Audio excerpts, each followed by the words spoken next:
Have you ever heard the saying that no matter how good you are at something, there's always an Asian kid who's better at it? Well, that's Orhan's entire life. He is known as a jack of all trades, meaning he can learn almost any skill. But no matter how hard he tries, there's always going to be someone better than him. So he needs to find a way to overcome his weakness. One day, Orhan was working at his desk when all of a sudden, the party leader tells him he is being kicked out of the party. Oliver tells Orhan that he has been ignoring the power imbalance in the party for a while now because he and Orhan are childhood friends and he wanted to remain by his side, but at this point, he can't deny that keeping Orhan in the party would just slow the party down. Oliver is really trying to be nice and let Orhan down gently, but the other two are being total jerks about it. Anneli and Derek both call Orhan a sack of dead weight and tell him the team would be much better off without him. And while Oliver would never have said that out loud, there's some truth to their accusations, so he asks Orhan to formally resign from the hero party. Orhan is heartbroken as he thinks back to how he and Oliver formed this party 8 years ago and quickly rose to S rank together. They were even the first to reach the 94th floor of the Great Southern Dungeon, so he can't understand why Oliver is abandoning him now. Oliver clarifies that he understands how important having an enchanter like Orhan, who is capable of using support magic, has been for the party, but last month, during a joint raid, he observed how a different S-rank party fought with their support mage, and to put it frankly, Orhan's support magic sucks compared to that girl's. And Orhan can't even deny it because he knows it's the truth. His support magic has always been mid, no matter how much he practiced, but he says the only reason his spells are so mediocre is because he was originally meant to be a swordsman, but he had to convert to support magic to balance out the party. However, before he could finish the sentence, Derek cuts him off and reminds him that the only reason Orhan had to switch to being an enchanter is because Oliver is way better at swordsmanship than he is.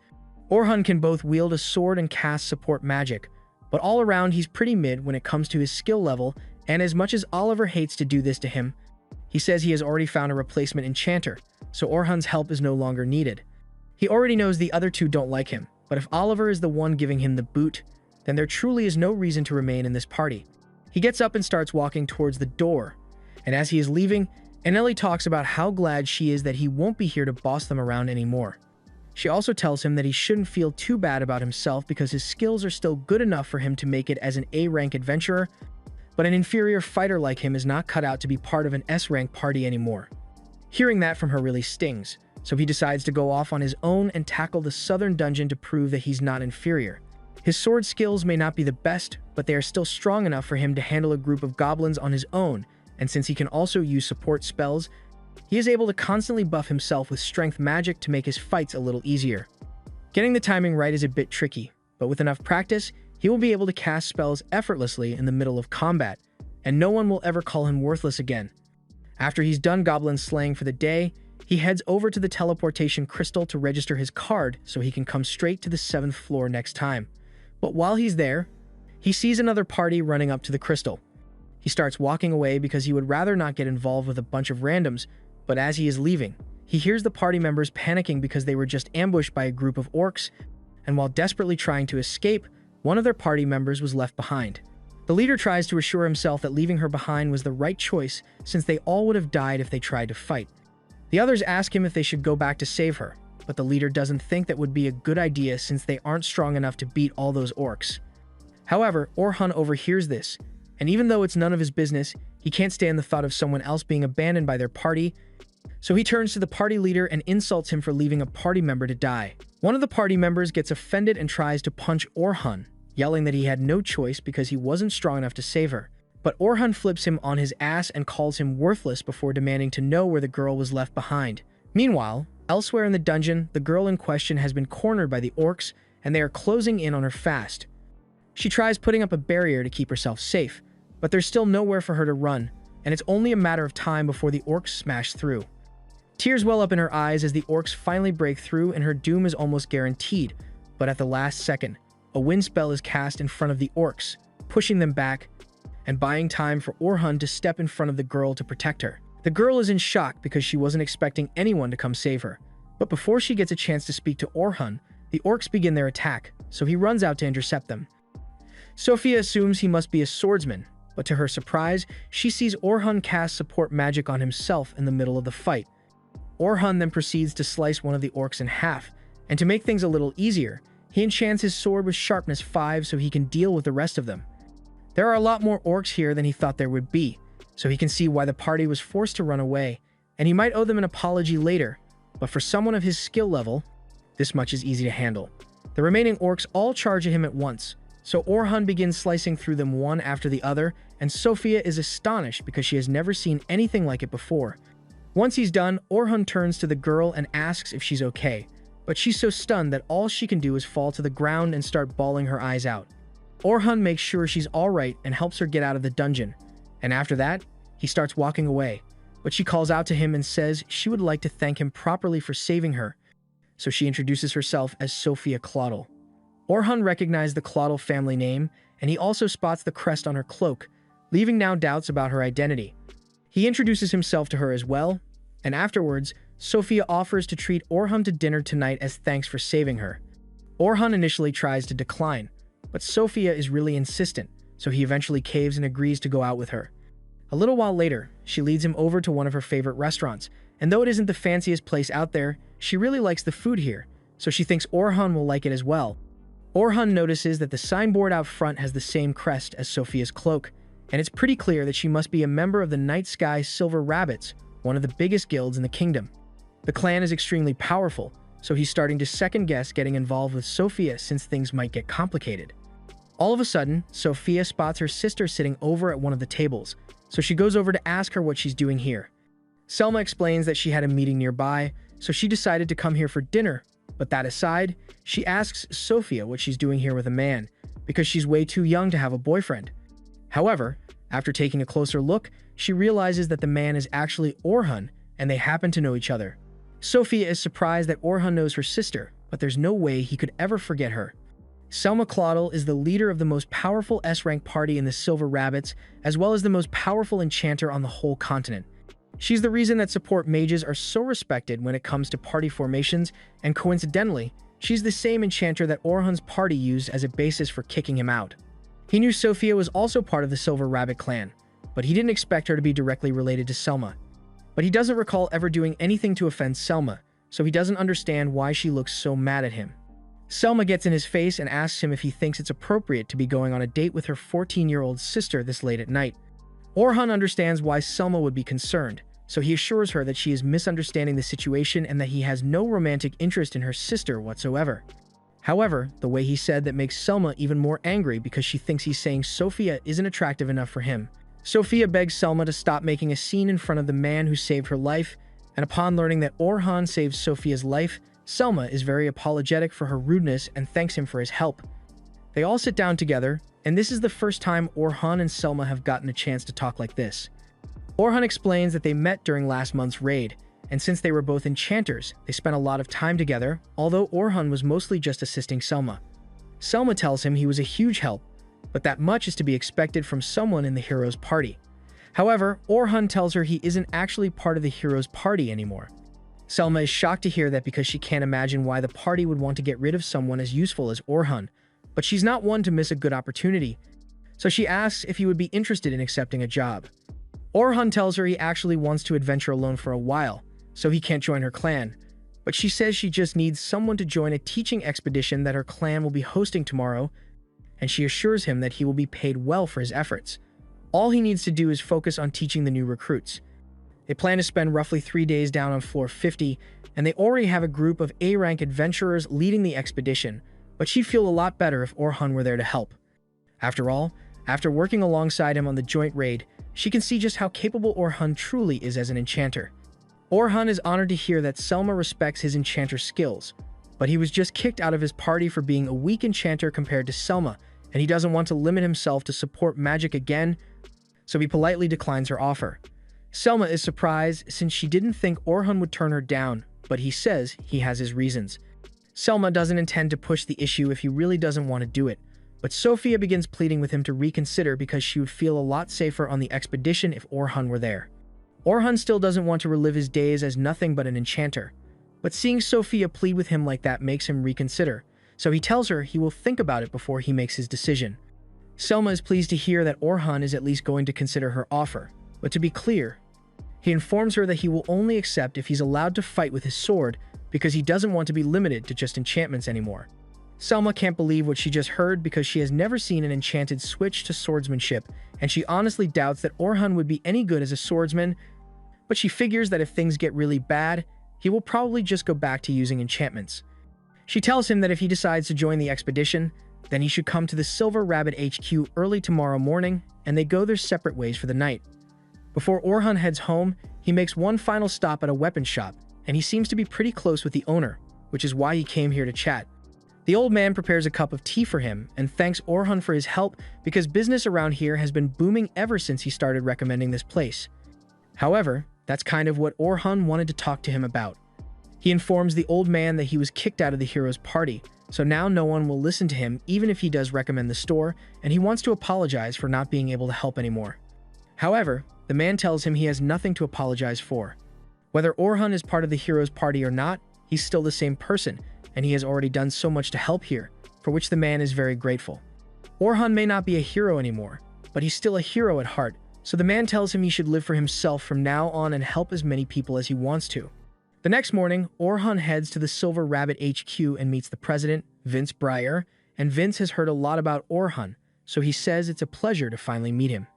Orhan says he's going to need a few more details on the expedition before he decides whether to take part in it or not, so Vince asks Selma to fill him in on everything he needs to know. She explains that the expedition will be to the 51st floor, but they will only be heading up to the 21st floor on the first day, and then they'll slowly progress all the way down to the 51st floor after that. Before Orhan showed up, Selma met with Vince ahead of time so they could talk about how dumb it was for the hero party to kick Orhan out. They won't be anywhere near as strong as they used to be now that he's gone, because his support magic was hard carrying them through most battles. It's true that the potency of Orhan's support spells is lower than average, but his cast speed is top-notch, at least 4 times faster than Selma's. And on top of that, he was using multiple original spells at once, while also constantly analyzing the battlefield to decide the best move to make. Vince finds it hard to believe that someone so capable would be labeled as useless, but Selma assumes that Orhan was just so good at his job that the hero party didn't notice all his contributions to their success. Back to the present, Selma is done explaining the details of the expedition, and basically, there are going to be 10 different rookie parties with 5 escorts, including Orhan and Selma. For the most part, rookies are supposed to handle things on their own, but if something out of the ordinary happens, the escorts will step in to make sure nobody gets hurt. Orhan gets the gist of it so far, but he asks why they are only bringing 5 escorts. Normally, with such a short expedition schedule, you'd want to minimize risk as much as possible by hiring as many escorts as possible. Selma makes up an excuse and says she wouldn't want to make it too easy for the rookies, but Orhan knows that's not the real reason. They must have some secret objective they are trying to achieve, and there's no way they would tell Orhan about it since he's an outsider, so he decides to just drop the question and go along with it anyway. Vince thanks him for being so understanding, and as part of the deal, Orhan will receive 2 gold pieces in advance and 10 more upon successful completion of the mission. Orhan asks if they are sure about this, since what they are paying him is the equivalent of a year's worth of living expenses for a few days of work, but Selma tells him he's worth every penny to them. The next day, Orhan shows up early at the entrance of the dungeon as agreed, and once he gets there, he sees a bunch of the new adventurers preparing themselves nearby. A few moments later, Selma and Sofia arrive as well, and Sofia seems really happy to see Orhan. A little too happy if you ask Selma, so she reminds Orhan that Sofia is under 18 and he had better not try anything with her. That aside, Selma asks Orhan why he's standing so far away from the rest of the group, so he explains that he didn't want to make the recruits nervous by standing too close since they've never seen him before. He makes a good point, but the recruits are going to need to get to know Orhan sooner or later, so Sofia offers to introduce Orhan to everyone. First up, she takes him to meet the other 3 escorts, and they introduce themselves as Anthem, Bernard, and Kathy. Both Bernard and Anthem are defenders, while Kathy is a healer, but Orhan thinks this whole thing is a bit odd since he may be able to use his sword. But Selma didn't know that when she asked him to join, so that means she was planning to go in without a frontline attacker. The reason for this is that Selma got really desperate. After all, the Silver Rabbits haven't made any progress in the past year, so she wanted to achieve something as soon as possible, even if it is a little risky, but she's not going to admit that. To avoid getting questioned, she changes the subject and offers to introduce Orhan to the rookies next. She addresses all of the recruits and says she knows they must be nervous about going on their first dungeon dive all the way to the 51st floor, but she assures them that nothing is going to go wrong because she has enlisted a group of very powerful adventurers to help in case something goes wrong. She then introduces Orhun as the cornerstone of the operation and tells everyone that he has made it all the way down to the 94th floor before, so they can trust him to have their backs. The rookies are all amazed by Orhun's accomplishments, especially when they find out that he used to be a member of the hero party. But Orhun isn't used to this much attention, so he doesn't know how to react. Now that everyone has gotten familiar with Orhun, Selma tells them to finish their final equipment check before they head down into the dungeon. She then turns to Orhun and says she would like him to escort Group 10 because they are the most promising rookies of the bunch, so she thinks they could learn a lot from having Orhun as an example. He is then introduced to the special Group 10 that Selma talked about, and he finds out that Sophia is a member here, but he doesn't understand why there are only 3 members on this team when all the others have 4. Logan speaks up and confidently says it's because none of the other rookies can keep up with them, so they were grouped together instead. Logan introduces himself as the party's enchanter and says he will one day surpass Selma, and Orhun thinks it's good that he has ambition, but his attitude is a bit of a problem. Next up is Caroline, and she introduces herself as the party's defender, but Orhun is a bit confused because she doesn't seem to be wearing any armor or carrying a shield for that matter. Caroline explains that she doesn't use that stuff, and instead will just jump out of the way when monsters get too close. In her defense, dodge-type defenders are actually a thing. Her tactic would work, but Orhun warns her that being a dodge-type defender requires some Sekiro-level evasion skills, so it's difficult for beginners to pull off. He asks if any of the teachers warned her of the learning curve, and Logan mentions that Caroline was warned many times, but she never listened to the advice, and the two of them start fighting afterwards. Orhun now realizes what Selma meant when she said this group was special. But on the bright side, Sophia is here too, and she's the most normal student he could hope for since she won't be causing him any problems. A little while later, they all head into the dungeon together, and even though they were all causing a ruckus outside, in here, they are behaving really well. They are all glad to have Orhun around. But Caroline wonders why someone from the hero's party is joining their expedition since the Silver Rabbit clan is one of the hero party's rivals. Orhun clarifies that he isn't a member of the hero party anymore, and Caroline is shocked to hear this, so she asks him why. But Orhun doesn't want to admit that he got kicked out, so he tells her to mind her own business. Even so, Caroline continues talking nonstop and mentions how Sophia wouldn't stop bragging about meeting Orhun the other day, and Sophia is a little embarrassed, but she does think that Orhun is amazing, and she's really happy he decided to come after all.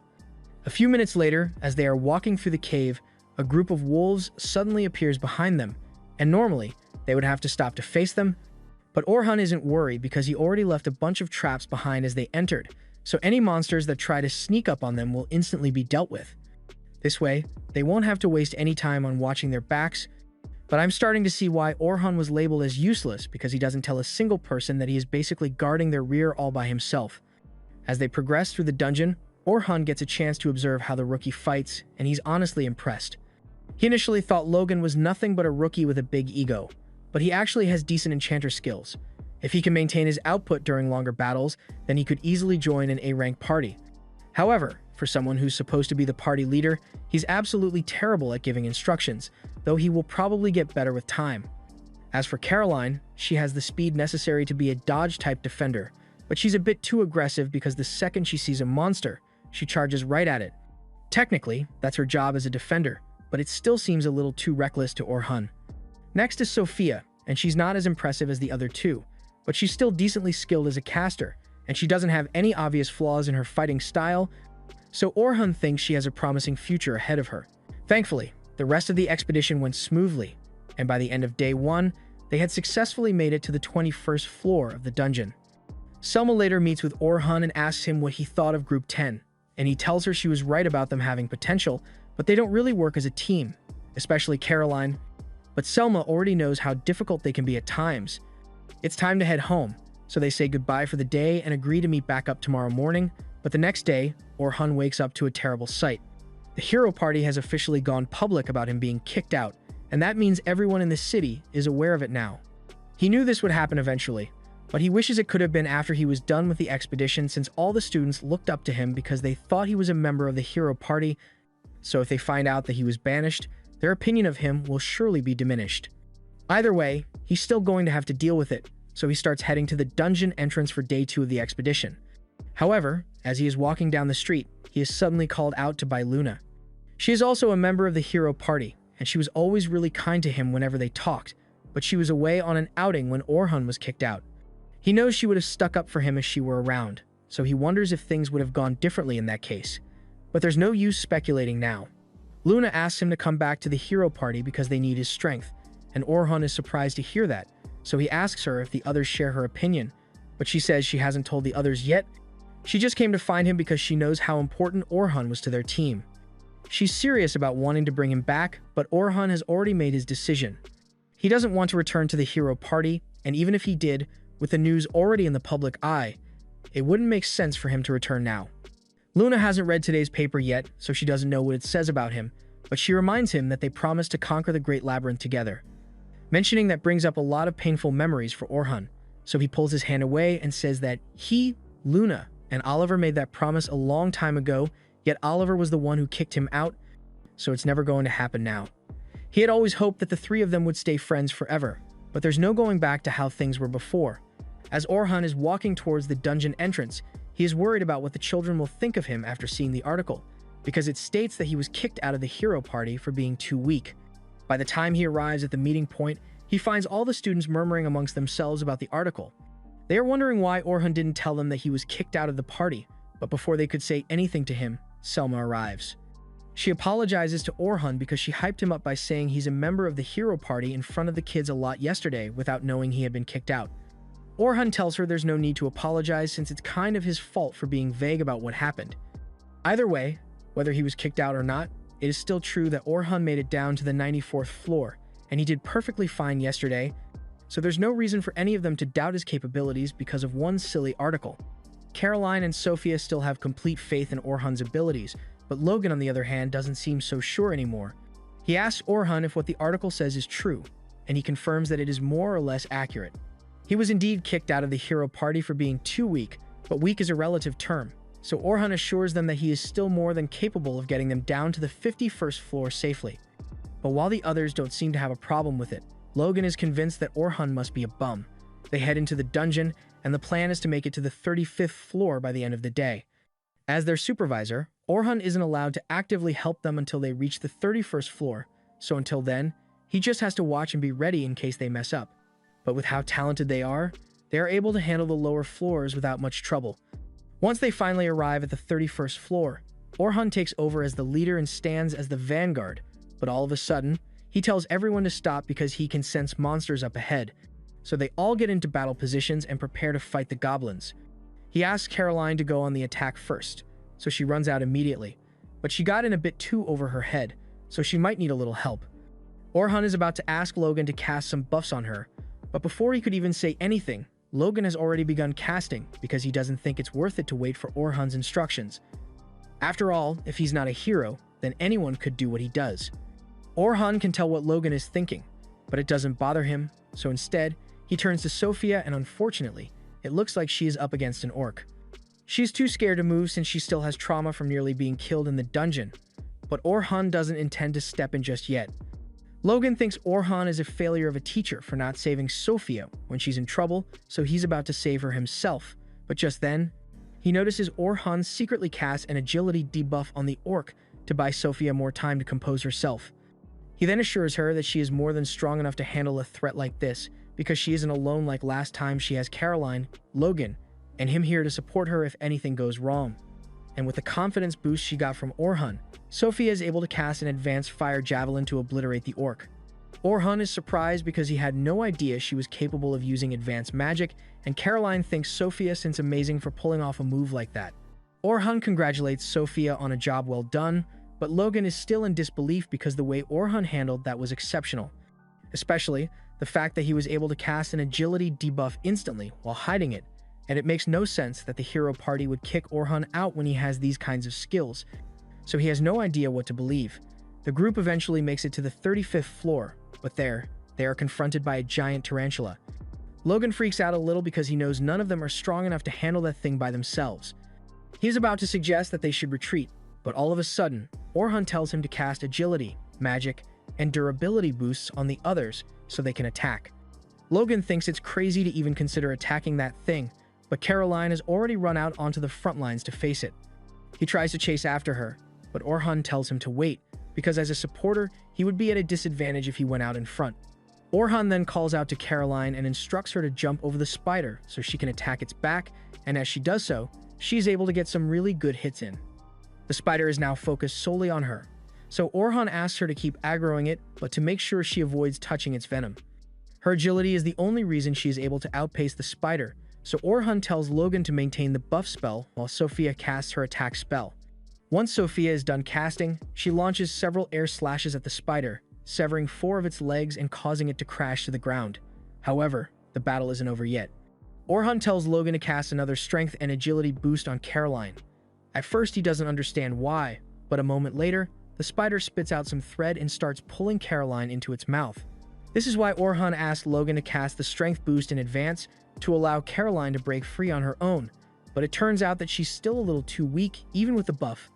So Orhan secretly casts a sharpness boost on her dagger, and the extra bit of cutting power is enough for Caroline to finally escape. After that, Orhan tells Sophia to hit the spider with a rock bullet to finish it off, and with that, the spider has finally been dealt with. Orhan congratulates everyone on a job well done, and after that, they all return to the surface.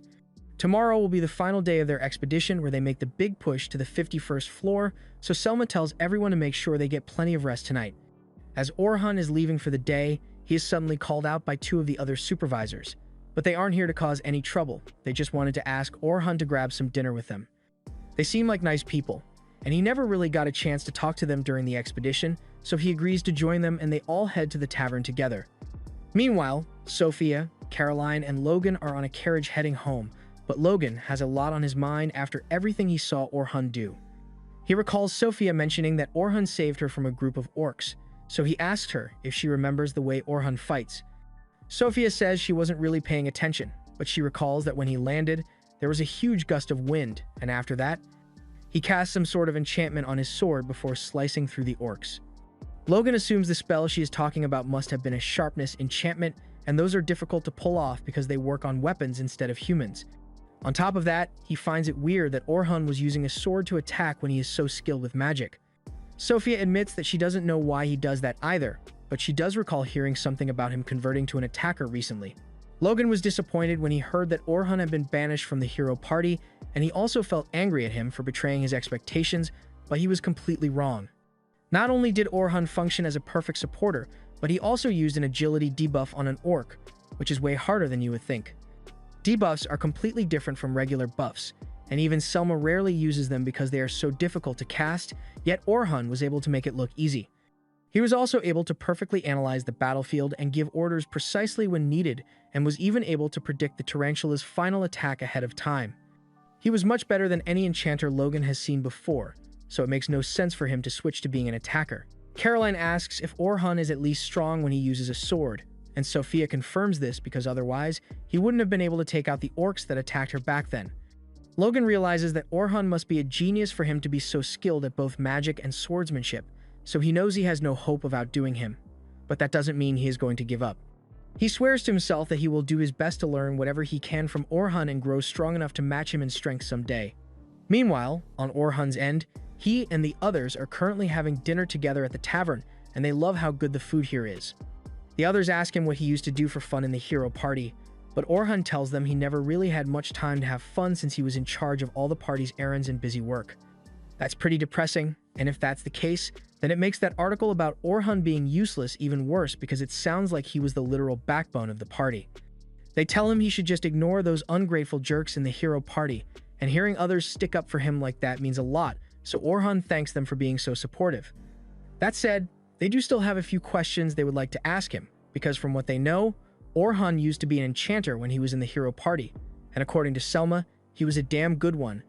So they were wondering why he switched to being a frontline attacker. Orhan explains that he switched to using a sword after he left the hero party because that's what he always wanted to do.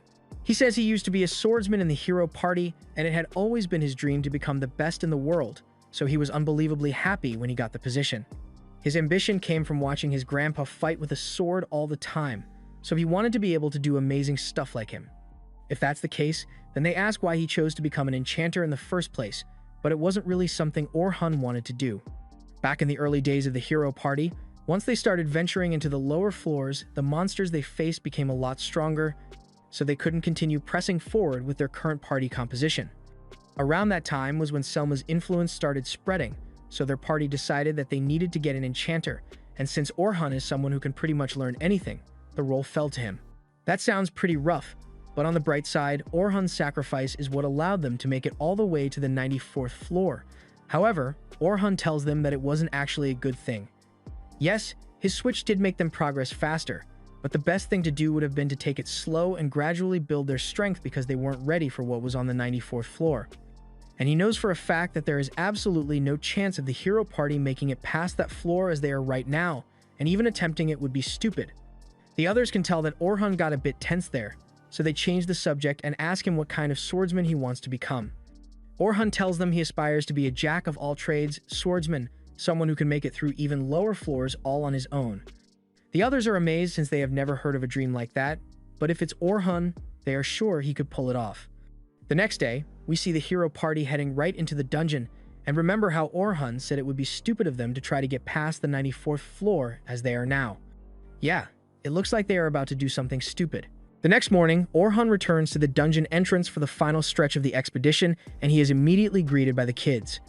Caroline decides to give Sophia a chance to talk to Orhan, so she mentions that it would be really nice if they got a reward after completing the expedition. She then nudges Sophia to remind her about how she wanted to ask Orhan to officially join their guild, but just as she's about to say it, Selma suddenly calls Orhan over, so he is forced to step away for now. As Orhan is walking over to Selma, he hears a bunch of the students talking about how the hero party is attempting to make it to the deepest part of the dungeon today. They are apparently starting on floor 92, and when Orhan hears this, he pauses for a moment because he can't believe they would do something so risky, especially when they just replaced him with a new member a few days ago and haven't had time to practice yet. He starts stressing out about how badly it is going to go, but then he remembers, wait a minute, this isn't my problem anymore. Meanwhile, the hero party have just arrived on the 92nd floor of the southern dungeon with their new recruit, Philly Carpenter. For some reason, they didn't bother testing their teamwork before this, but in their defense, Philly's application was stacked. 2 days ago, Philly was introduced to everyone, and she has apparently gone all the way down to the 100th floor of the western dungeon before, so naturally they assume that it should be easy for her to help them do the same in the southern dungeon. And Ellie and Derek are sure that Philly's support spells will be better than anything Orhan could possibly do, and they quickly start spiraling into how much they hated him. Derek and Anelli were especially annoyed since Orhan would never let them throw extravagant parties even though they've got tons of money in the party's bank account. And hearing them talk like that is already raising red flags for Philly, because those two sound like they would be broke by now if Orhan hadn't been managing their finances. Oliver cuts in and tells everyone to stop talking about Orhan because today is supposed to be about welcoming Philly to the party. Just then, Luna barged in because she had just found out about Orhan joining the Silver Rabbits expedition, so imagine her surprise when she found out that the others had already replaced Orhan without consulting her first. She asked them why Orhan is with the Silver Rabbits now, and both Derek and Anneli can barely believe that Orhan managed to join such a high-profile guild in just a few days. But it doesn't change anything because he's no longer a member of their party. At first, when Luna heard this, she thought Orhan had given up on carrying the party because they were holding him back, but Derek proudly states that they were the ones who kicked him out. Luna is at a loss for words because she hasn't heard of such a dumb decision since the Sissy and Kingsman drama. She reminds them that Orhan was literally the core of their party, and without him, they never would have gotten this far to begin with, but the others refuse to accept that. Derek says that no matter how highly Luna thinks of Orhan, he is always going to be a substandard loser of an enchanter, and besides, he's already gone, so there's no point in complaining about it now. Luna doesn't like it, but she knows there's no way she can convince Orhan to come back now, so she just grits her teeth and accepts that they've lost him. The others take Luna's silence to mean she finally agrees with them, so Oliver decides to go 2 for 2 on dumb decisions and announces that he wants to test out Philly's synergy with the party down on floor 92. And if that goes well, then they will move on to the 94th floor to beat their record. Luna immediately objects to the idea because she enjoys being alive. She tells Oliver that if he wants to test out Philly's capabilities so badly, then it would be better to do so on one of the lower floors like floor 30 for safety. But they all look at her like she just started speaking a foreign language. With how stupid these guys are, I'm surprised they lasted this long to begin with, and for some reason, they don't seem to grasp how dangerous it is to attempt to train a new team member on a floor that they barely beat last time. Derek and Anneli admit that it was a close call last time, but they are sure that Orhan is the only reason they had a tough time back then, So, with someone like Philly who's bound to be 1,000 times better, there should be no problems. Luna is still against this because there's a black dragon on that floor, and she doesn't want to be roasted alive. But Oliver tells her that they are doing this whether she likes it or not, and she isn't allowed to refuse. Not gonna lie, she probably should have quit right then, but she didn't want to give up on the party just yet, so she went along with it, and it's going just as bad as she thought it would. The party is currently up against a giant mammoth, which they would normally have no trouble defeating, but when they try to attack it, Oliver's sword does absolutely no damage. Derek can barely block any of the mammoth's attacks, and Anelli's fire magic might as well be a bunch of sparklers.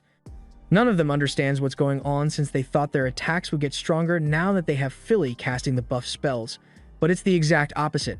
Philly can barely maintain her buffs on the party, and since she's completely preoccupied, she can't analyze the battlefield to give them instructions, so it's up to them to make decisions on their own. And if you've been paying attention to their track record, they are 0-3 for good decisions. Oliver's brain cells finally start functioning again as he realizes that he and the others in the party are actually way weaker than he thought, but he still doesn't understand why. This entire time, Luna has just been standing off to the side, watching the whole thing unfold, and she's about to explain where they went wrong now that reality has hit everyone, but all of a sudden, they all hear a terrifying roar as something approaches them, and it's the black dragon that Luna was worried about. The dragon lands, squishing the mammoth in an instant and knocking everyone off their feet, so Luna yells that they need to run away, but apparently, Derek and Annalie are still brain cells deficient because even though they just saw the thing one-shot the mammoth they were struggling to damage, they still think they stand a chance of beating it, and Oliver joined in on their delusional optimism. They've defeated the dragon once before, so he assumes they should be able to do so again, but that was only because Orhan was here with them, and it seems they still don't understand that. Derek runs out in front to attempt to block one of the dragon's fireballs, but he did not know what he was signing up for, because immediately that fire hit, he was knocked to the floor like a piece of burnt toast. Luna immediately rushes over to start healing him, and Philly is frozen stiff with fear, regretting every decision that led her to join this party. Anelli attempts to cast a fire javelin at the dragon, and she succeeds, but that might have actually done negative damage, because the dragon was completely unaffected, and she is left dumbfounded. Thanks to her little flame attack, the dragon now has its eyes on her, so it launches a fireball at Anelli, and she tries to hide behind a rock for safety, but she still gets blown back several feet. Oliver is having a panic attack as he watches everything go wrong, so Luna yells at him to snap out of it because they all need to escape before it's too late. He finally snaps back to his senses and agrees that Luna is right, but they've got a bit of a problem on their hands because the dragon is charging up a fire blast, and both Derek and Anelli are still unconscious. Luna asks Oliver to buy her some time while she heals those two, so he calls over to Philly to snap her out of her daze and order her to cast as many buffs on him as possible. Philly does as instructed, so Oliver begins charging up his ultimate move. However, as Oliver's slash clashes with the dragon's fireball, it is completely negated, and he is sent flying back as well. Oliver falls into despair because if even his strongest attack couldn't damage the dragon, then what are they supposed to do? Luna is disappointed to see Oliver in such a weak-willed state, even though he is supposed to be the leader. But since things have come to this, she says their only option is to use the fickle gate they keep for emergencies. The fickle gate is a magic item that can forcefully create a connection between levels of the dungeon, allowing adventurers to travel from one floor to another instantly, but it is risky because you are teleported to another floor's boss room, and the floor number is completely random. Philly thinks it's too dangerous since the second they step through, they will have to fight the boss of another floor. But it's not like they stand any chance of beating the dragon if they stay, so they are going to have to use the gate and pray they get sent to one of the easier floors. Oliver activates the gate, and after picking up Derek and Anelli, they prepare to jump through. But at the last second, the dragon suddenly blocks their path with a wall of fire, and as it is charging towards them, it ends up going through the gate instead. After the dragon is gone, Derek breathes a sigh of relief because they won't have to deal with it anymore, but Luna yells that this is the worst thing that could have happened. Oliver soon realizes that this means the dragon must have been teleported to a random boss area in the dungeon, so it's entirely possible that a bunch of newbies are about to encounter a dragon because of them. Luna tells everyone that they need to get back to the guild and warn them so they can force teleport all the adventurers out as soon as possible. All guild cards come with a feature that allows them to forcibly transport registered members out of the dungeon in cases of emergency, so it's their best bet to make sure no one is hurt. Oliver is a little worried because they are bound to receive a ton of penalties from the guild for this mess, but making sure no one gets hurt is more important to him, so he prepares to head back to the guild right away. However, Luna reminds him that Anneli and Derek are still too weak to walk, so he is going to have to wait for her to finish healing then before they can leave. As Luna heals the two of them, she reminds Oliver that they are going to have to fight the dragon after they request the forced teleport, and when that happens, she needs him to swap Philly out with Orhun. Oliver wasn't expecting to hear that from her, and in truth, Luna hates the idea of making Orhun fix their mess after everything this party has put him through, but they've got no choice. She was interrupted before she could explain this earlier, but the reason everyone seems so weak now is because Orhun isn't here. She tells them that individually, none of them have gotten any weaker, but Oliver doesn't believe her because his divine slash couldn't even scratch the dragon. However, Luna explains that it was because of Oliver's own carelessness.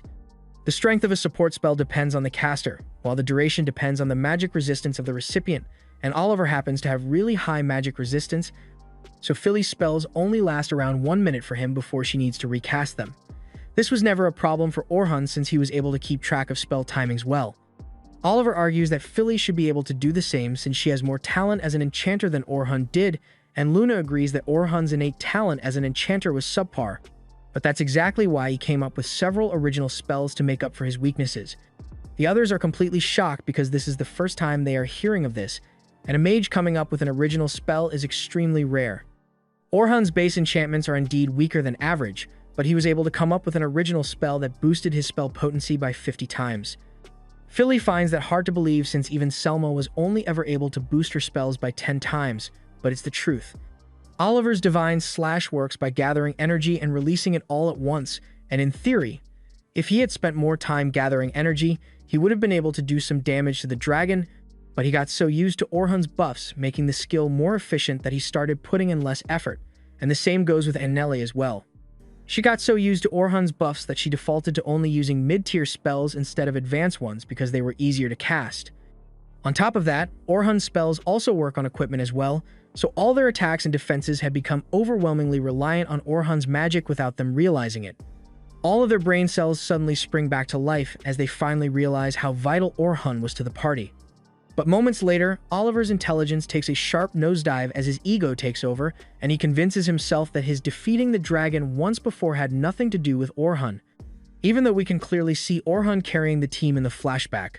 As for Orhun and the others, today is the last day of the expedition, so they will be starting out on the 36th floor and progressing until they make it to the 50th floor, after which they will all teleport out of the dungeon safely.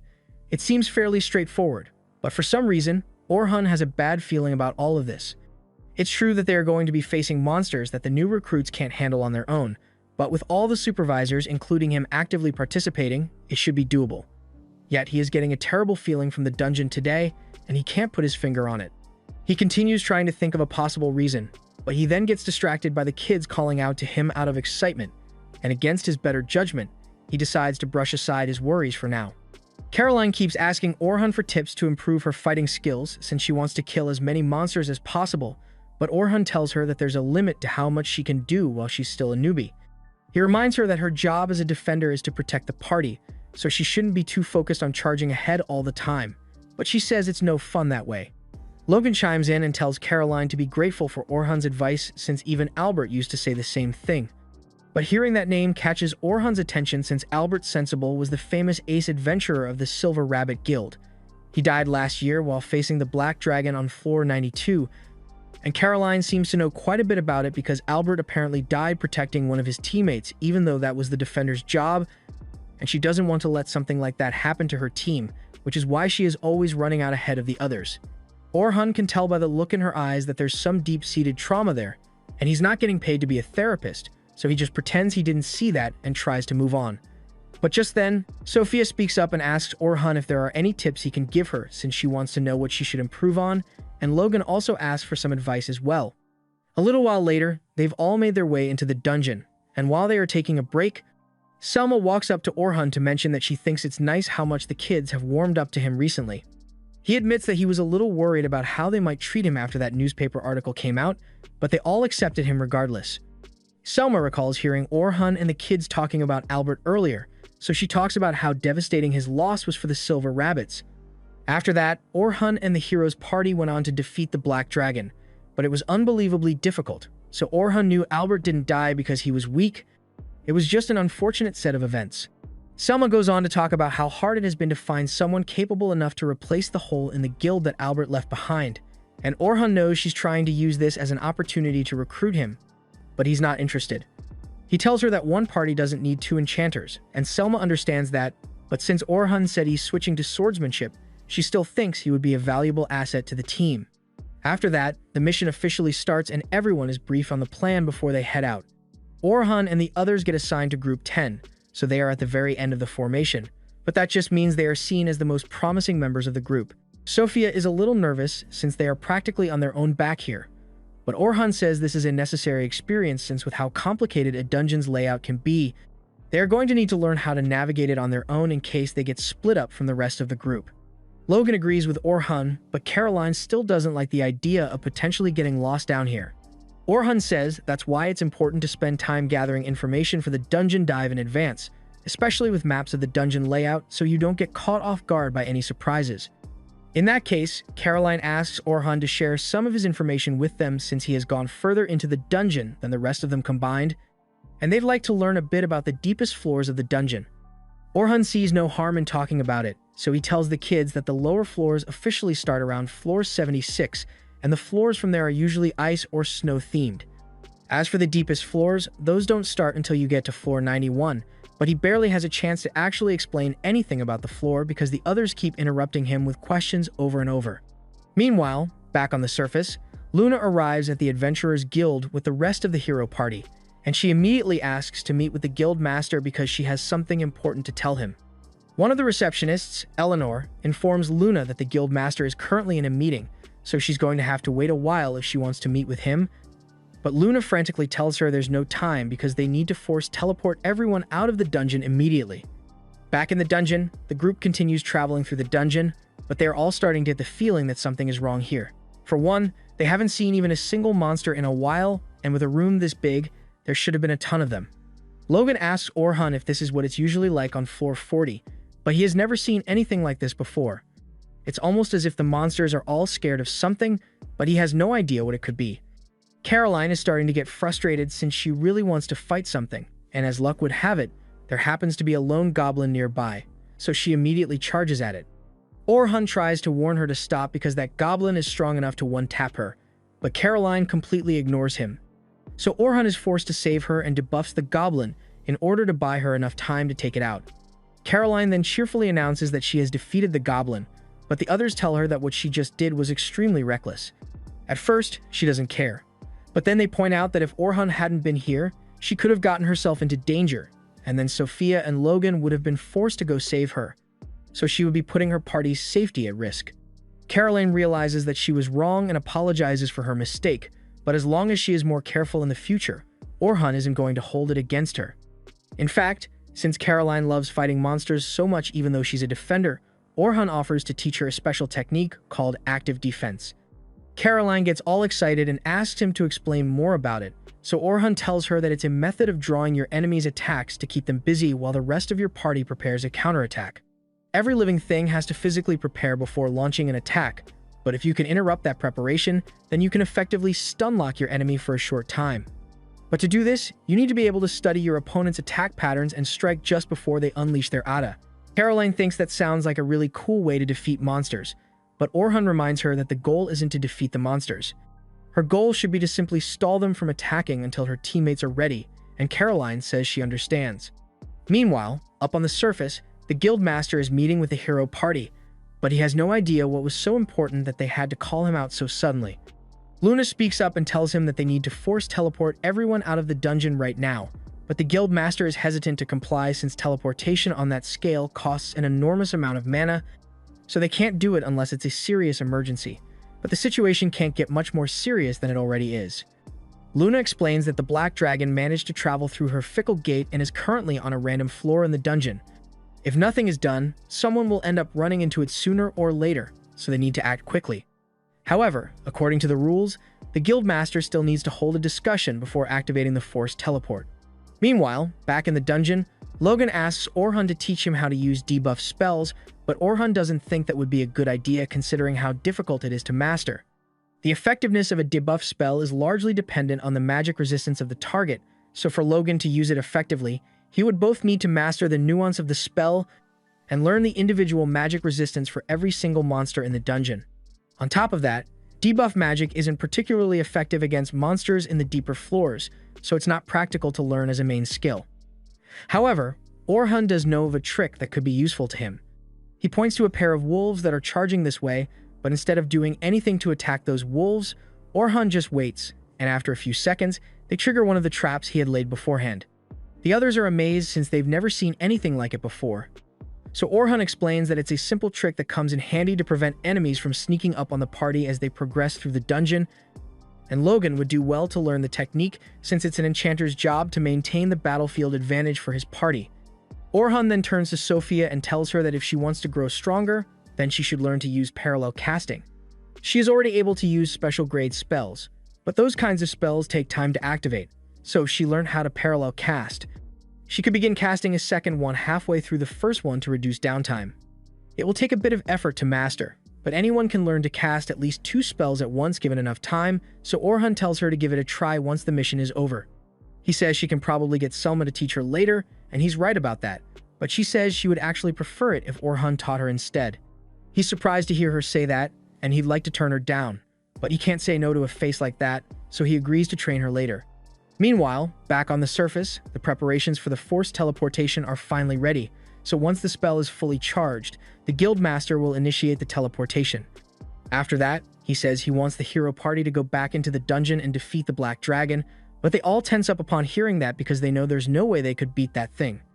Anelli tries to make up an excuse about them, needing time to recover from their previous battle, but Luna cuts her off and tells the Guildmaster that they will head back into the dungeon to kill the dragon as soon as possible. However, there is one request.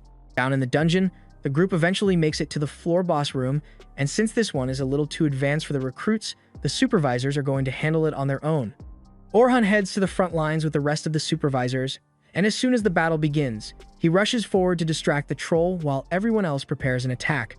Orhun masterfully controls the movement on the battlefield, and thanks to him, they manage to take the troll out within a few minutes, so everything is going really well. However, on the hero party's end, the situation is really bad. They are on their way back to the dungeon with Luna taking the lead, but the others are confused as to why she asked the Guildmaster to teleport the people on floors 40 to 50 out first. Luna explains that it's because Orhun is likely on one of those floors, and they are going to need his help if they plan on beating the dragon. On Orhun's end, he and the others have finally made it to the boss room of the 50th floor, and they've just taken out the crab monster here, so the mission is officially over. However, just when Orhun thought he could finally relax, the space above everyone begins to crack and the black dragon suddenly appears, leaving everyone terrified.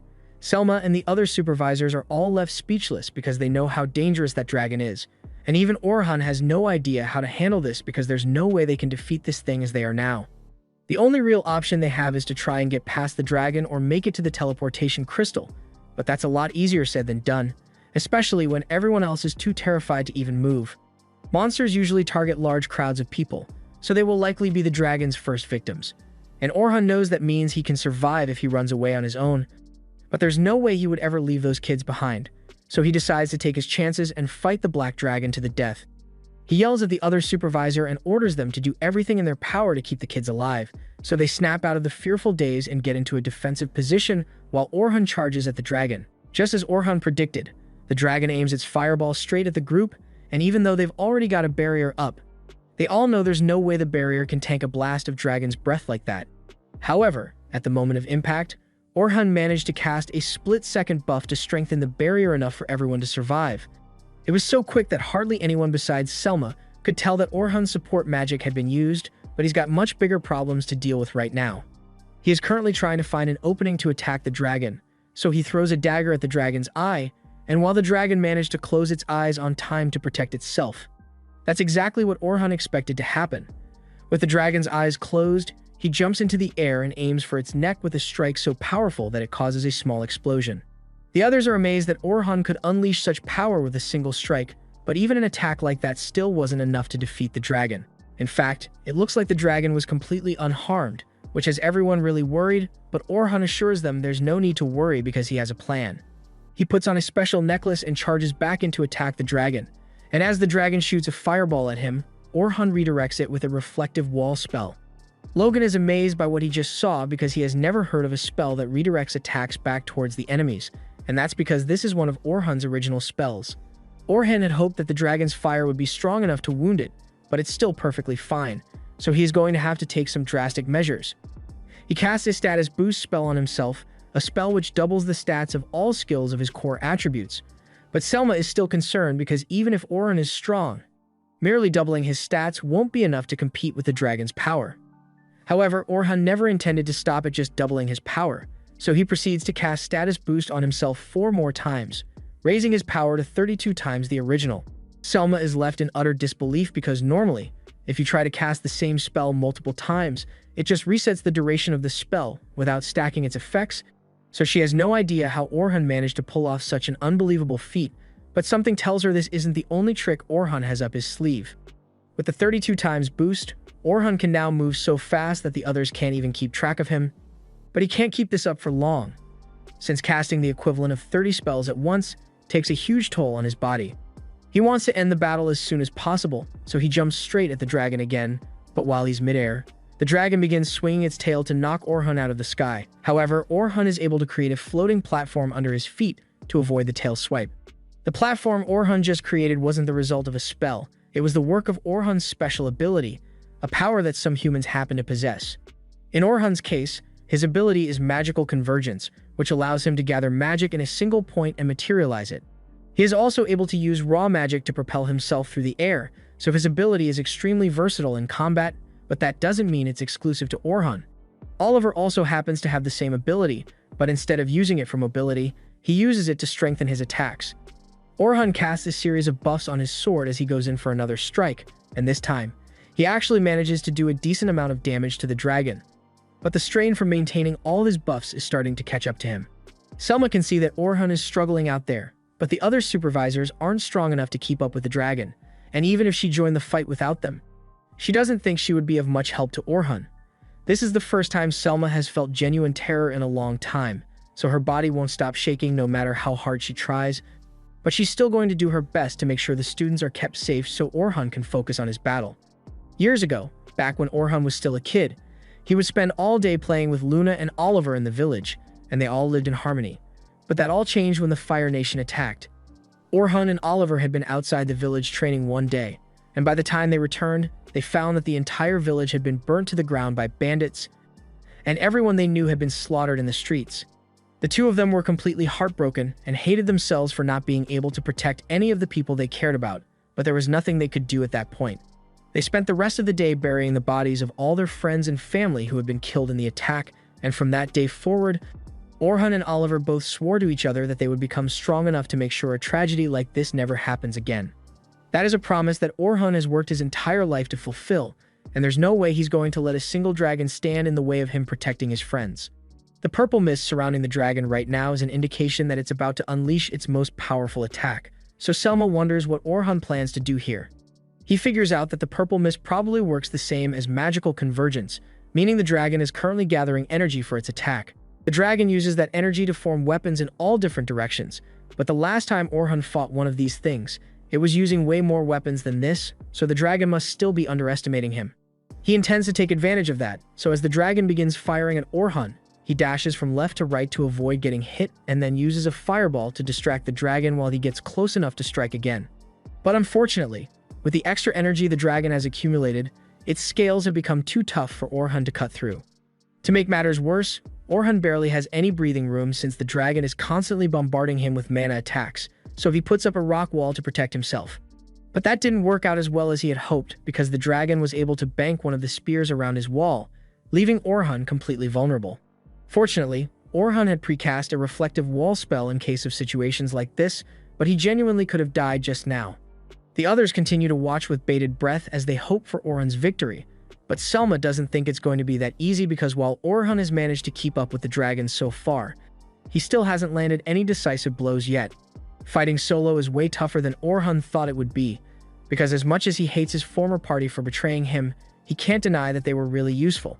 Last time they faced a dragon, Derek and Luna blocked all its mana attacks, and Nellie provided perfect cover fire, and Oliver's Divine Flash was strong enough to finish the job, but without them here, Orhun is basically forced to do all their jobs at once, He knows it won't be easy, but failure isn't an option for him, so he's just going to have to find a way to make it work. He begins using the active defense techniques he taught Caroline to keep the dragon off balance and disrupt its attack pattern, while also drawing it away so the dragon doesn't send any attacks towards the students. Once he is a safe distance away from everyone else, Orhun unleashes a wide range of fire blast spells on the dragon all at once. The dragon remains mostly unharmed, but Orhun already knew this wouldn't be enough to take it out for good, which is why he made a few tweaks to his fireball spells a moment ago. He modified and turned them into traps that absorb ambient mana to reactivate at regular intervals with greater intensity, meaning they will keep blasting the dragon over and over until Orhun cancels the spell.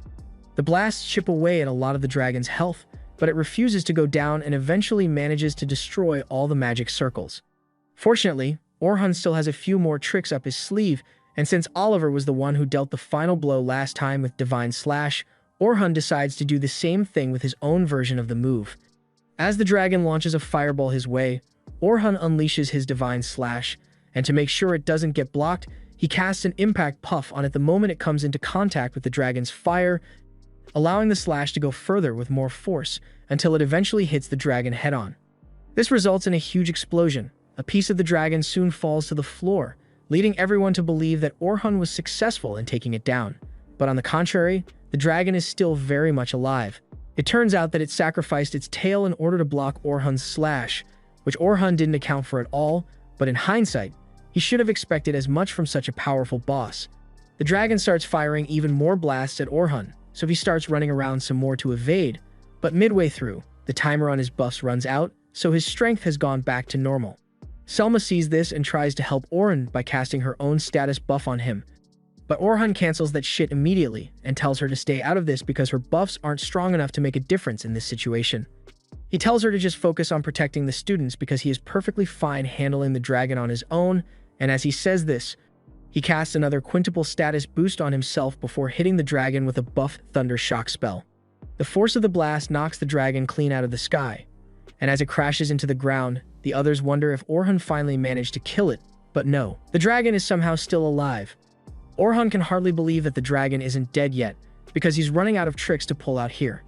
His sword is already way past its limit and shatters in Orhun's hands, but the dragon is also on its last legs, so one more solid attack should be enough to take it out. Orhun drops his broken sword and decides to bust out his trump card, so he casts his destruction spell and summons his pure black great sword, a weapon which none of the others have ever seen him use. The destruction spell is one which compresses highly amplified magic into the shape of a sword on par with a special rank spell. Orhun then jumps at the dragon for one final face-off, but instead of charging at it head-on, he bounces himself off dozens of reflective walls, scattered all across the battlefield to speed himself up before finally striking the dragon from above and finishing it off once and for all. Back on the surface, Orhun's old party is rushing back to the dungeon when the forced teleportation activates, pulling everyone within the dungeon back to the surface as planned. But to their shock, just as they were about to head inside, they came face to face with the Black Dragon. They were all startled initially, but Luna soon realizes that the dragon is dead and must have been teleported along with some adventurers, and standing next to the dragon's corpse, she spots Orhun leaning on his sword with the last of his strength. She can see that his body is in terrible shape, so she rushes over to heal him, but Orhun stops her and instead asks that she just handle the rest of the cleanup for him because he just wants to go home and take a nap. It is at this moment that Luna realizes that Orhun is the only person who looks hurt on his team, and that must mean he took down the dragon all on his own, which sounds unbelievable. And speaking of unbelievable, Derek flat out refuses to believe it, and no amount of evidence or facts will change his mind. Orhun already knows it would be a waste of breath to try talking to a blockhead like him, so he ignores Derek's provocation and continues walking home, which only makes Derek even more angry. Just then, Luna yells at Derek and tells him to quit making a fool of himself because in plain terms, he's a bum, and he's going to stay a bum until he can accept that he is weaker without Orhun's help. Hearing such a logical statement sends Derek into a rage, so he charges at Luna. But he wasn't joking when she called Derek a bum, because she was able to freeze him in place without so much as lifting a finger. And she could have ended Bro's entire career right here if she wanted, but Oliver yelled for the two of them to stop fighting. However, even though it's plain as day that he was wrong about Orhun being weak, Oliver still refuses to admit to himself that he was the problem. After everyone returned home, The kids were tasked with filling out reports on what happened during the expedition, so Sophia plans to write all about how amazing Orhun is. She is really excited to get started, but a moment later, Selma returns home and she looks absolutely exhausted. She collapses into bed without a word, and Sophia wants to do something nice for her, so she suggests she and Selma should go take a bath together to relax. Selma is completely on board with the idea, so they immediately head to the bath house. And while they are soaking, Selma asks Sophia what she thought of Orhun's performance earlier today. Sophia is kind of at a loss because what she saw made her realize that Orhun is so strong that she can't even begin to understand what he did. However, Sophia says it wasn't that hard for her to keep track of what Orhun was doing. Selma is shocked to hear her say that and immediately sits up to ask what Sophia managed to see during Orhun's fight. Sophia explains that while Orhun's power and movements were completely unmatched, everything else he did was pretty much just the basics. He simply used the techniques he had been taught about active defense, magic use, and enchantment, but it's still amazing that he managed to play the part of those roles all by himself. Selma is amazed that Sophia could grasp so much from Orhun's amazing display, and she's feeling quite inferior now since she knows there's no way she can ever match up to Orhun's power. But Sophia says she still respects Selma most of all, and nothing will ever change that, so she tells her not to push herself too hard. Speaking of pushing yourself too hard, the next morning, Orhun is suffering the after effects of overexerting himself against the dragon. He knew this would happen, and he actually considers himself lucky because considering how much magic he used, he got off easy with just a little body pain. He gets up to look out the window, and surprisingly, he spots Selma on her way over here. A few minutes later, the two meet up in a cafe, and Selma apologizes for bothering him like this, but she really wanted to check up on him to make sure he's alright. Orhun tells her there's no reason to be worried because he's perfectly fine, but he does appreciate the fact that she came all this way to see him. Selma gets up and formally thanks Orhun because he is the sole reason that they managed to complete the expedition without a single casualty, and she is eternally grateful for what he has done. She asks Orhun if he would be willing to come to her clan since the leader wants to meet him, and since he's not particularly busy today, Orhun agrees. After arriving at the clan, the leader gets straight to the point and asks Orhun if he wants to join the Silver Rabbit clan. He tells Orhun that he can join as a frontline attacker for Unit 1, their most powerful group of adventurers, and he will be instantly promoted to a lieutenant if he joins.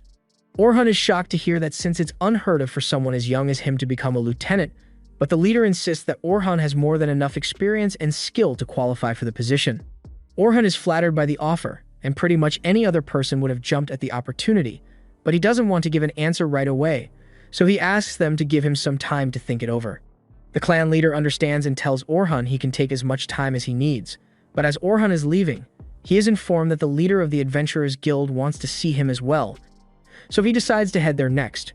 On the way over, Orhun thinks about the offer from the Silver Rabbits, and it truly is a good deal, but he can't help but worry that things might end up the same way as they did with his old team, and that's the last thing he would want to happen.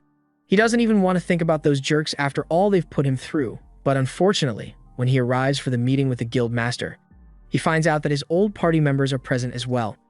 Anyway, the meeting begins, and the guild master mentions that all reports say Orhun killed the Black Dragon, so he asks Orhun if this is true, and he confirms it, but a second later, Derek and Anelli scoff and tell Orhun he should be thanking them because he just got lucky enough to land the final hit after they weakened the dragon, and I'm honestly impressed, because this level of delusion is on par with that of the Gojo resurrection stands. Orhun rightfully tells Derek to shut his mouth because he's too stupid to form a valid opinion, and Derek is about to throw a fit, but the guild master tells him to sit his ass down before he gets suspended. Orhun then addresses Oliver and asks him why on earth he thought it was a good idea to take his new enchanter down to the 92nd floor of the dungeon on her first day. He asks if he really thought it would be easy, simply because he had been to the floor before, and Orhun hit the nail right on the head there, but Oliver is too proud to admit it. Orhun begins laying into him for his stupid decision, because he remembers specifically warning Oliver not to go there because he wasn't strong enough to handle it yet. Orhun recalls that, but he thought that if they got an enchanter with magic that's even more effective than Orhun's, then it would be easy to make it through the deeper floors. At this point, Orhun isn't even mad about the whole getting fired thing, but he is mad about the fact that Oliver doesn't seem to grasp how important an enchanter's job really is. Oliver retorts and yells that he completely understands the worth of an enchanter, which is why he got a new one, but from the way he's talking about it, it's clear to Orhun that he doesn't understand a single thing about what enchanters really do. Orhan starts listing off the individual magic resistance and buff durations for each member of the team, and he explains that an enchanter would need to keep track of all the numbers while giving the party orders and following their opponent's movements as well. And he wants to know if Oliver thinks he could pull that off if he tried. Meanwhile, back at the Silver Rabbit clan, Logan, Sophia, and Caroline are all walking through the halls and talking about what Orhan might do in the future. None of them have heard much from Orhan since yesterday, but they think it would be really cool if he were to join the Silver Rabbits since they would be able to spend more time with him. So they decide to go ask him to join. Meanwhile, out in the garden, Selma is sitting by herself thinking about Orhan as well, and she would love it if Orhan joined the clan, but she doubts Orhan would want to be comrades with someone like her. After all, with the power gap between them, there's nothing she could possibly do to support Orhan, and teaming up with her would only slow him down. A few moments later, the kids come running up to Selma and ask her if she knows where Orhan lives. Selma asks them why they want Orhan's address, so they explain that they plan to ask Orhan to join the clan, but Selma doesn't think that's a good idea. She wants Orhan to join as well, but she tells the kids they would only be holding Orhan back if they convinced him to join.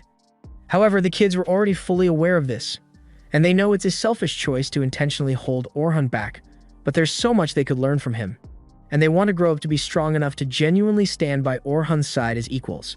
Hearing this makes Selma realize that there's a lot she could learn from Orhan as well, and even if she's not a good match for him right now, she can always work on growing stronger to close the gap between the two of them.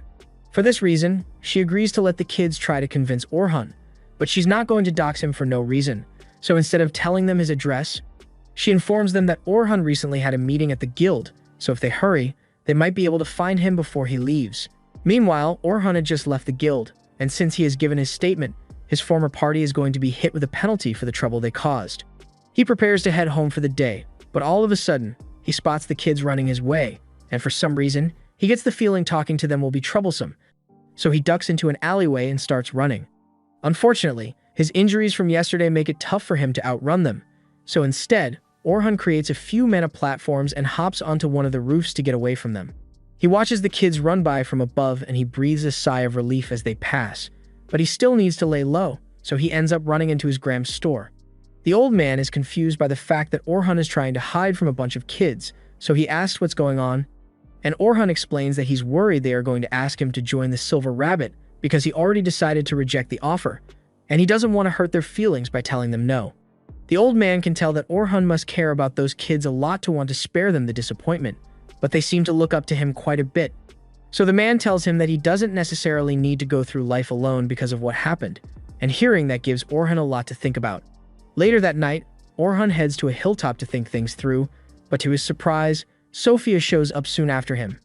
She is surprised to see him here since she just happened to be passing through, but since he's here, she uses the opportunity to thank Orhan properly for saving them. She then asks Orhan to join the Silver Rabbits, but before giving her an answer, Orhan asks what Sophia thinks of the Silver Rabbits. She says the Silver Rabbits have taught her so much and given her so many happy memories, but most of all, she says it's the place she belongs, and that statement strikes a chord with Orhan. So he has finally made his decision. The next morning, Orhan meets with the clan leader and informs him that he would like to accept his offer and join the Silver Rabbits. The leader is happy to hear it, so Selma brings in a uniform for Orhan to make it official. Once the others learn that Orhan is officially a member, they all run over to give him a warm welcome, to which Orhan says he looks forward to working with them. Years ago, Orhan and Oliver used to train together all the time, and on one particular day, Orhan lost to Oliver in a duel.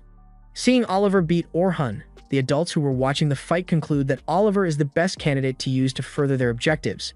And Oliver gets really mad at him and tells Orhan to stop messing around because he knows Orhan is stronger than this. However, Orhan just casually tells Oliver that he simply became stronger than him, and there's nothing else to it. Oliver then stomps off because he knows Orhan is intentionally losing the matches, but he can't prove it, and it turns out that he was right. Orhan really was throwing the fight, and he could have absolutely demolished Oliver if he tried to. A few minutes later, a girl named Sion walks up to Orhan and tells him he is terrible at fake losing. She tells him she knows he is only pretending to be weak, but Orhan tells her that he really can't push himself any further. Not because his body is incapable, but because he would have to carry the burden of the expectations of all the adults if they found out how strong he is. However, in hiding his ability, he has inadvertently shifted that burden onto Oliver, and he feels guilty for that, so he has decided to devote himself to helping him with everything he has. However, All of a sudden, Cyan yells at Orhun and tells him he shouldn't have to take on such a burden by himself. She explains that she has powers similar to Orhun's, so no matter what it takes, she will make sure she's strong enough to stand by Orhun's side so they can achieve their goal. You may be wondering what the goal in question is, but Orhun's memory of Cyan is fragmented, almost like part of it is missing altogether.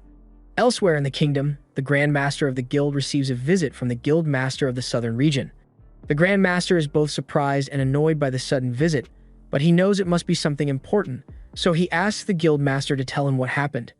And he is informed that someone just defeated a black dragon single-handedly in the southern dungeon. The Grand Master is shocked to hear this since he didn't expect to hear of such a capable fighter from the south, but still, he thinks it was a dumb and risky move to challenge a black dragon alone. The Guildmaster clarifies that the person in question didn't intend to fight the black dragon. It happened due to an emergency situation where the black dragon was teleported out of its regular habitat. The Grand Master finds the whole thing intriguing, so he asks if Oliver was the one who defeated the dragon, but the Guildmaster denies this. Hearing that Oliver wasn't responsible for this has the Guildmaster a little shaken, since the only other person he can think of who could possess such strength is Orhun, but that should be impossible. He asks the Guildmaster if Orhun has exhibited any strange behavior changes recently, but Guildmaster says nothing about Orhun has really changed, which means he hasn't reverted to his old self yet. But this leaves even more questions for the Grand Master, since if Orhun hasn't returned to his original state yet, then that means he must have found some other way to attain great power. In any case, the Grand Master orders the Guildmaster to keep an eye on Orhun and report if anything happens. Meanwhile, out in the eastern region, a party has just slain a large group of adventurers in the forest, and it turns out that Cyan is a member of the attackers. Since there aren't going to be any more strong adventurers in this area for a while, her party decides to move on. But just then, Cyan senses someone nearby, so she tells them to show themselves immediately. It turns out to be a messenger from HQ, and he is here to inform Cyan and the others that someone powerful enough to slay a dragon has appeared in the south. So their mission is to go there, investigate this person, and if he turns out to be an obstacle, to dispose of him. Judging by the lack of information on this person, Cyan deduces that it couldn't possibly be Oliver, but aside from that, she's completely in the dark on who it might be. Ideally, the best result would be to recruit this person to their side, but if he turns out to have sided with the church already, they will have no choice but to kill him. Cyan thanks the messenger for doing a good job and dismisses him for now. She then turns to her teammates and tells them that they will be heading to the Southern Great Dungeon as soon as they are ready. Though, since the south is the church's territory, they will need to be careful to avoid detection. They also need to be cautious about how they approach the Dragon Slayer, since they don't know the extent of his strength. But that's exactly why Cyan wants to go see it for herself. If there really is someone capable of such a feat in the south, then that means they must have the same kind of power as her, and if that's the case, then she's the only one who can stop them. After all, she needs to carry out Orhun's will no matter what. She seems to believe that Orhun died when they were kids because she was given a letter that said so. Now, she believes the church was responsible for Orhun's death, and she has a sword to make them pay, no matter what it takes. Meanwhile, back in the south, Orhun is currently receiving commendations for his exemplary performance protecting the students during the dragon incident. They know he is strong, they acknowledge that he has a lot of valuable knowledge, and most of all, while he was in the hero party, he was skilled enough to handle all their management and operations by himself, so he's an efficient multitasker. For these reasons, the clan leader formally proposes that Orhun be immediately promoted to a lieutenant. A decision like this requires the approval of 2/3 of the existing lieutenants, so he asks everyone to vote on the matter. However, just then, one of the lieutenants speaks up and tells the clan leader that he wants to have a word with Orhun before they vote on this. He acknowledges that Orhun is strong and capable, and he is certainly a welcome addition to the Silver Rabbit clan, but he asks Orhun if he is willing to risk his life for the clan. As a lieutenant, the decisions he makes will have profound effects on the lives of those around him, and all clan members are expected to put the clan first in all circumstances. Orhun understands why they would ask a question like that, but he made a promise a long time ago, and he intends to keep it, so he can't let himself die before that. He addresses everyone in the room and tells them that he is not prepared to sacrifice his life for the Silver Rabbits. The other lieutenants are all shocked to hear this because if Orhun isn't ready to give everything he has for the Silver Rabbits, then he isn't worthy of being a member. They ask him why he even chose to show up here in the first place. And to this, Orhun responds that he simply wants to protect the people he cares about. He says that just because he's not willing to sacrifice his life for the clan doesn't mean he isn't going to do everything in his power to keep them safe. Long story short, Orhan couldn't care less about what happens to the clan, but he does care about the people in the clan, and that's good enough for the other lieutenants. So they all agree to let him join as the newest lieutenant. After the meeting is over, Orhan and Selma are walking through the halls, and she is relieved that everything worked out in the end, but Orhan had her worried for a second there. The next step is to introduce Orhan to the members of Unit 1 whom he will be working with from now on. But before that could happen, a woman named Estella calls out to Orhan and says she needs to have a word with him. Selma introduces Estella as the head of the Silver Rabbit's personnel management division, and she pretty much tells Orhan she needs his help teaching some new arrivals. Orhan doesn't mind teaching a few adventurers, but he's a little worried because he's not sure he will have enough time to teach the new arrivals and manage Unit 1 at the same time. Selma understands why Orhan is concerned, but she tells him he doesn't need to worry about that because he's going to have a lot more free time here than he did in the Heroes Party. For one, he isn't going to be required to do all the administrative work, and they also don't go dungeon diving back to back for days on end. As a matter of fact, they have a policy against spending more than 3 days in the dungeon at one time without taking a break, and Orhan is a little surprised since he didn't expect things to be so laid back here. In that case, Orhan agrees to teach the newbies for Estella, so she leaves to give Orhan a chance to finally meet his new unit.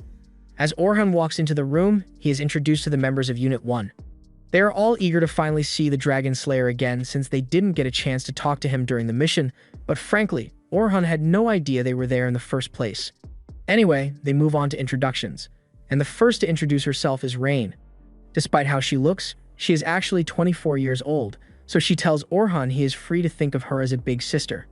But no matter how Orhan looks at it, there's nothing big about Rain, and she's really self-conscious about it.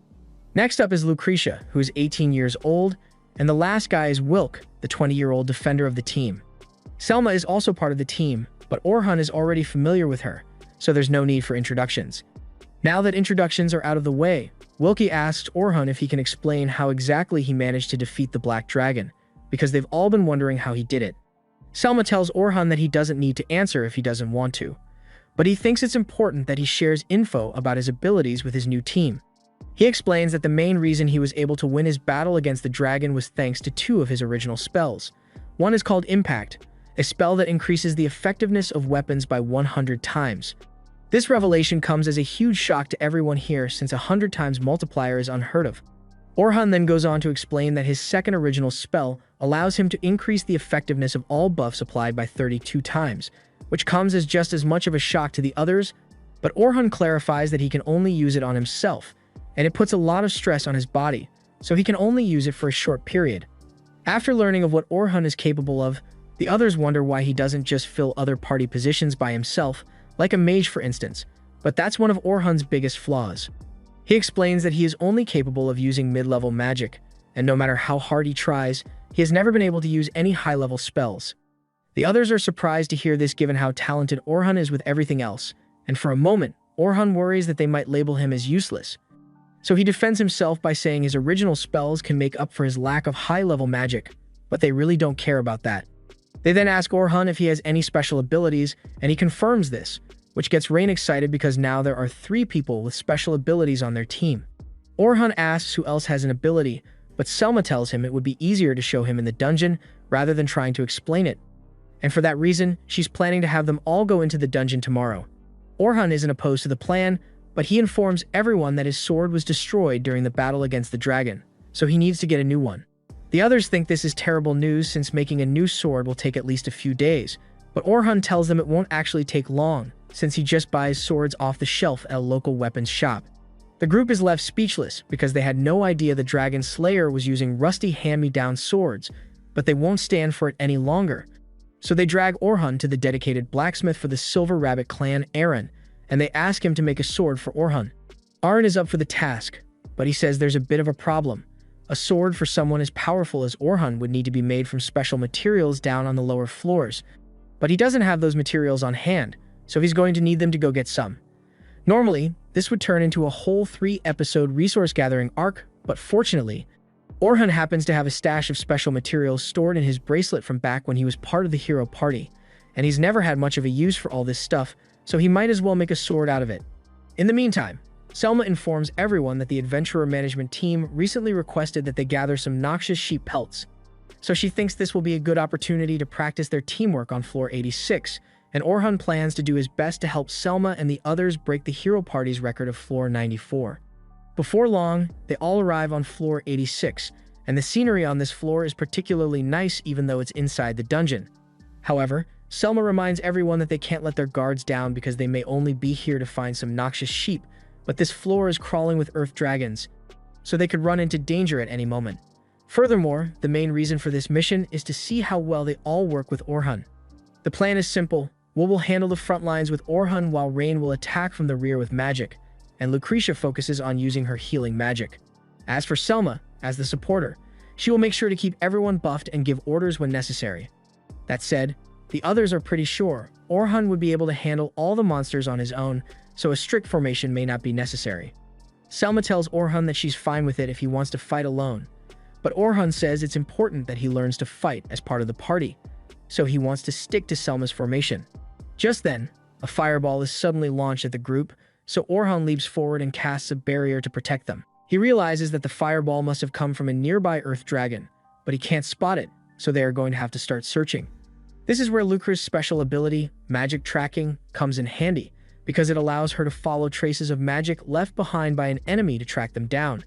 Within a few minutes, she is able to locate the dragon hiding in some bushes, so she casts a flare spell to give away its location, and once the dragon realizes it has been found, it jumps out to face the party. This is the kind of thing that Will usually handles, so he rushes ahead to show Orhan what he can do. After all, while they are all well aware of what Orhan can do, Orhan has no idea what they are capable of. While Will holds the dragon's attention, Rain prepares an attack spell in the rear, and once she's ready, she proceeds to blow the dragon to smithereens. Orhan is impressed that they were able to handle that so quickly. Will is incredibly skilled at blocking and canceling out enemy attacks. Rain just used a special rank spell in half the time that most other casters would, and Lucre's magic tracking abilities make it really easy to fight enemies that are good at hiding. They are all individually strong, but the cherry on top is Selma's leadership ability bringing them together. Just then, 2 more earth dragons show up, and the team sees this as a good opportunity to incorporate Orhan into their formation. So he and Will run out to engage, but along the way, Orhan notices something off, so he stops and fires a stone bullet at a random patch of grass. It turns out that there was a camouflaged turtle hiding in the grass, and it's a good thing that Orhan managed to spot it before it could sneak up on them. But now, they've got a big problem. They are surrounded.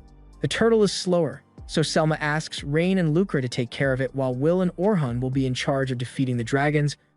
And Orhan is really starting to get excited because he can tell that Selma is the kind of person he can trust to have his back in battle.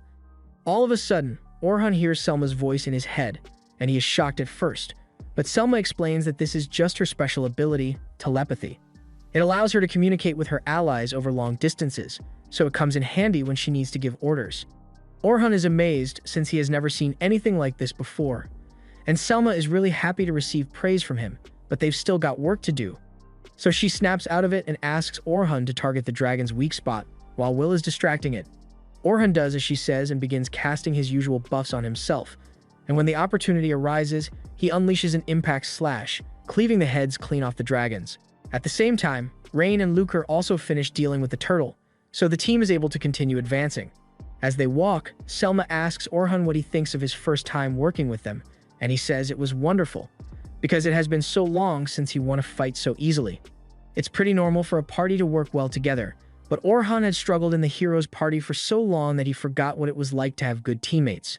Selma turns to Orhan and asks whether he thinks they are ready for the 92nd floor as they are now, and Orhan tells her that he honestly thinks they are more than capable of handling it. Selma asks if that's because he's a part of the team now, but Orhan tells her that even if he weren't here, he still thinks they would stand a good chance of defeating the dragon on their own.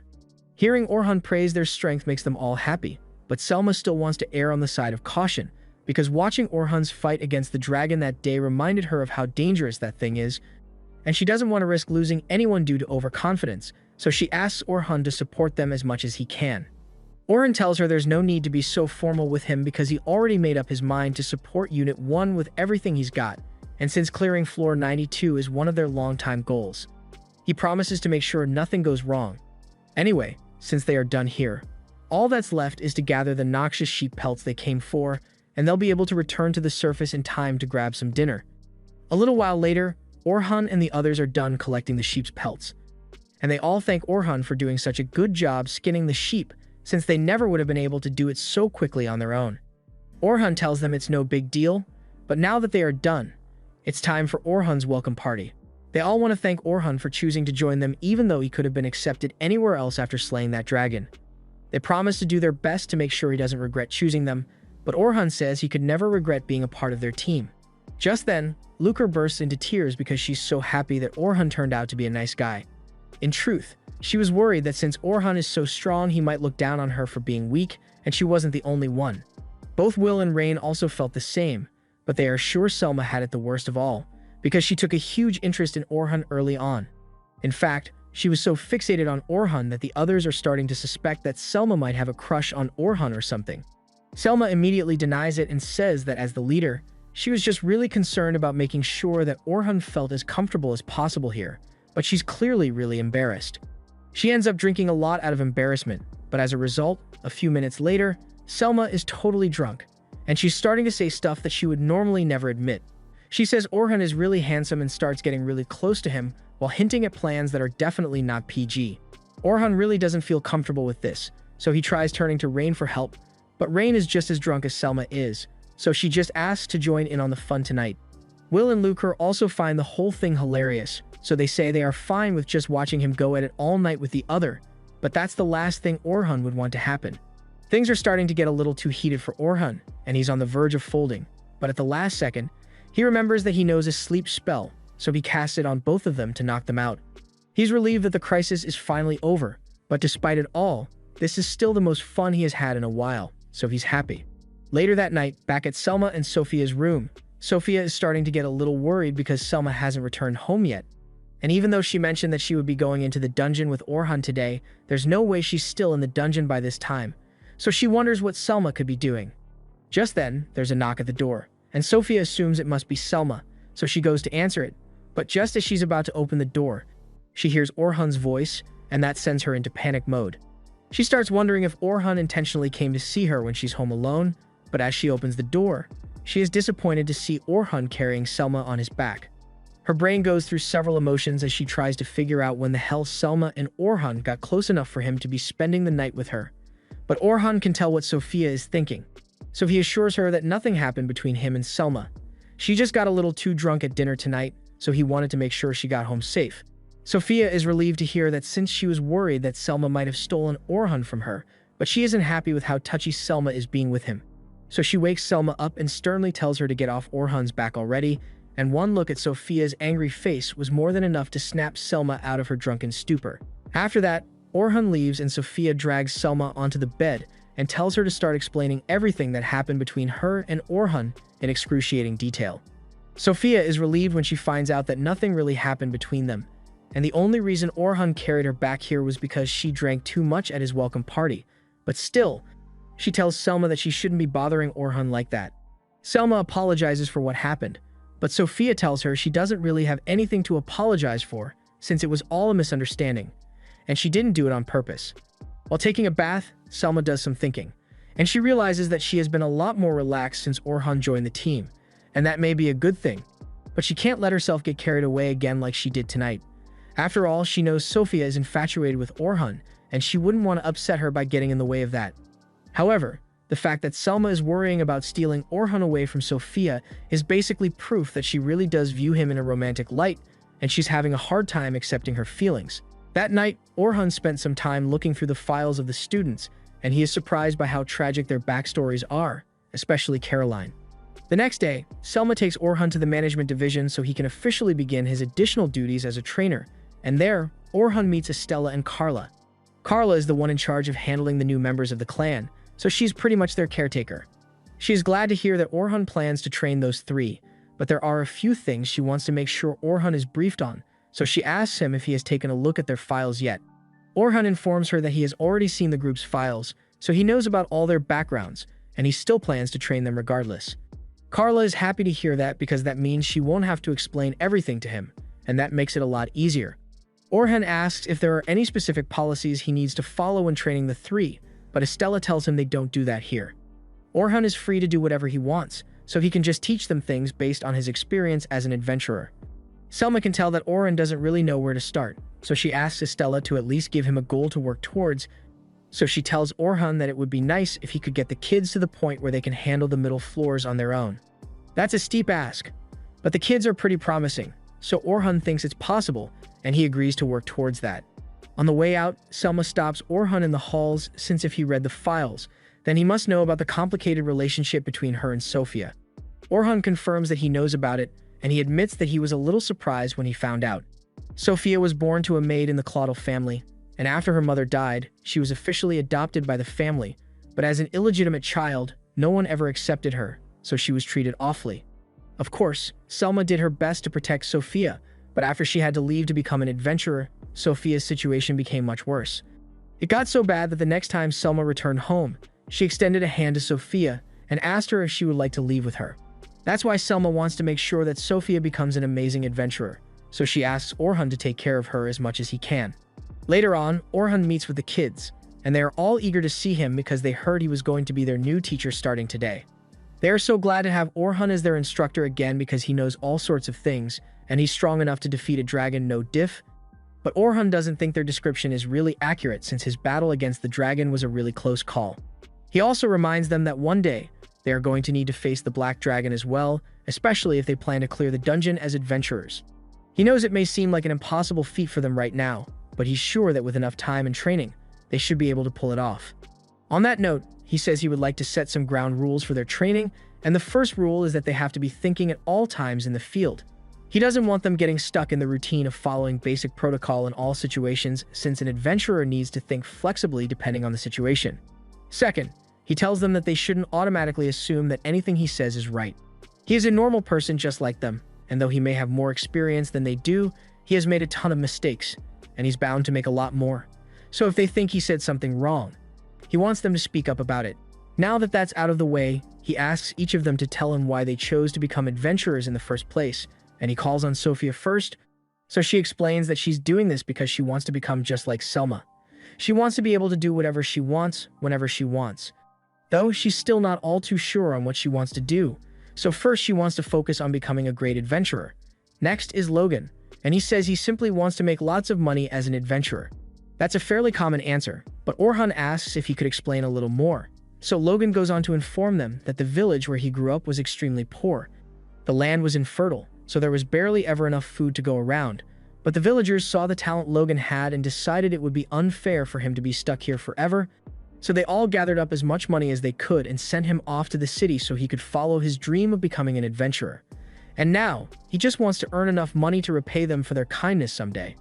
The next person is Caroline, so Orhan asks her the same question, but she tells him that she honestly doesn't have a particular reason for being an adventurer.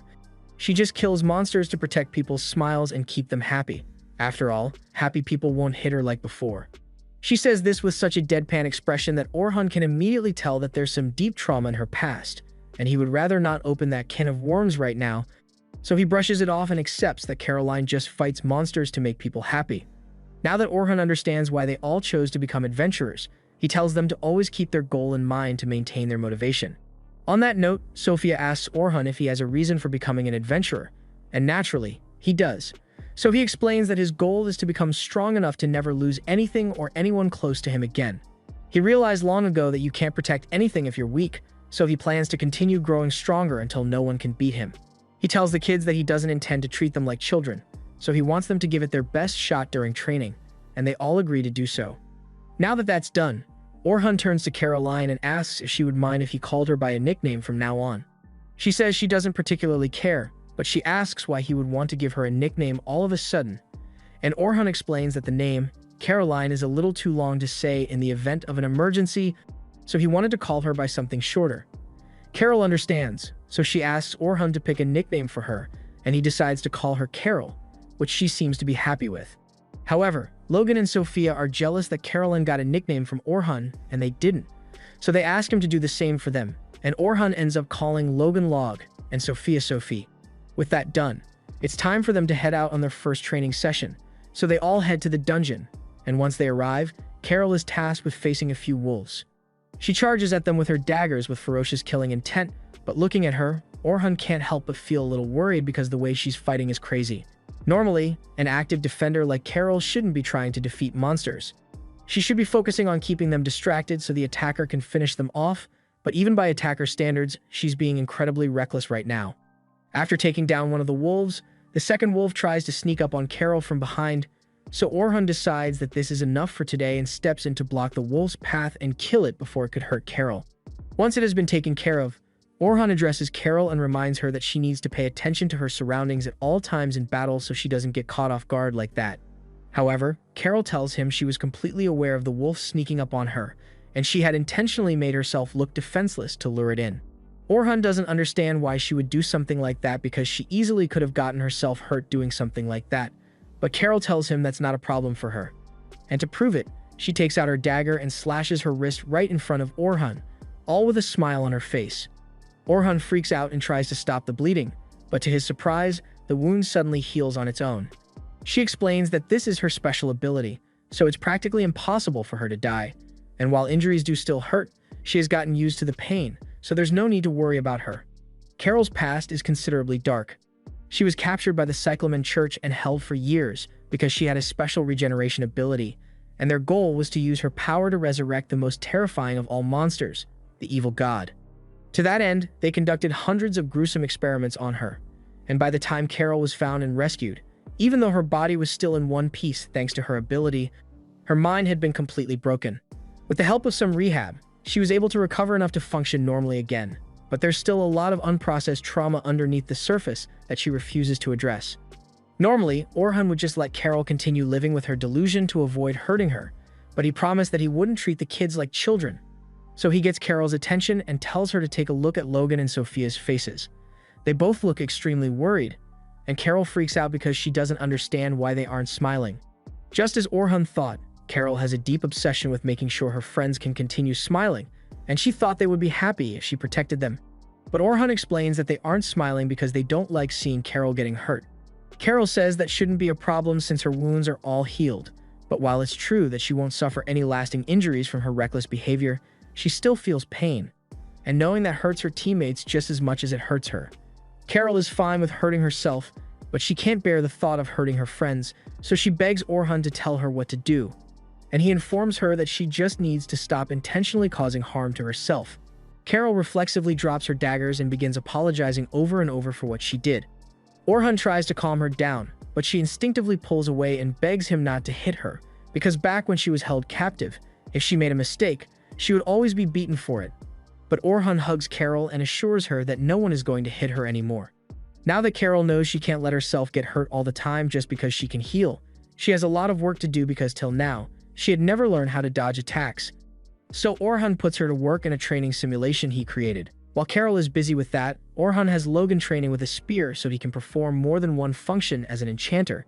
And as for Sophia, he's having her count backwards from 1,000 in groups of 7 while maintaining 2 magic circles at the same time and being required to cast different types of magic on command to help her get the hang of parallel. She is starting to get overwhelmed by all the information she has to keep track of, but Orhun tells her she can't afford to get distracted or panic on the battlefield because her teammates would be relying on her.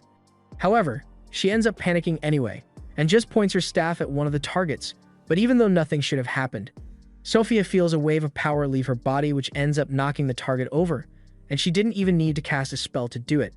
After she informs Orhun of what happened, he seems to believe that this may mean that Sophia is manifesting a special ability.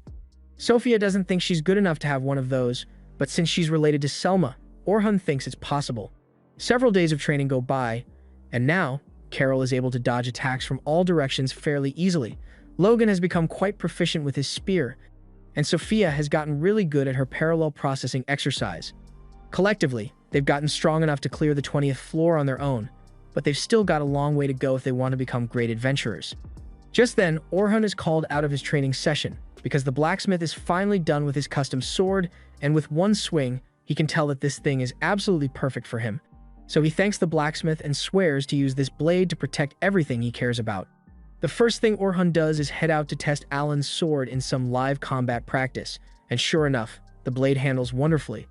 Orhun can see why Alan is called the best blacksmith in the Silver Rabbits, but the others tell him that the sword is naturally going to be powerful, because after all, it's made from a dragon's scale.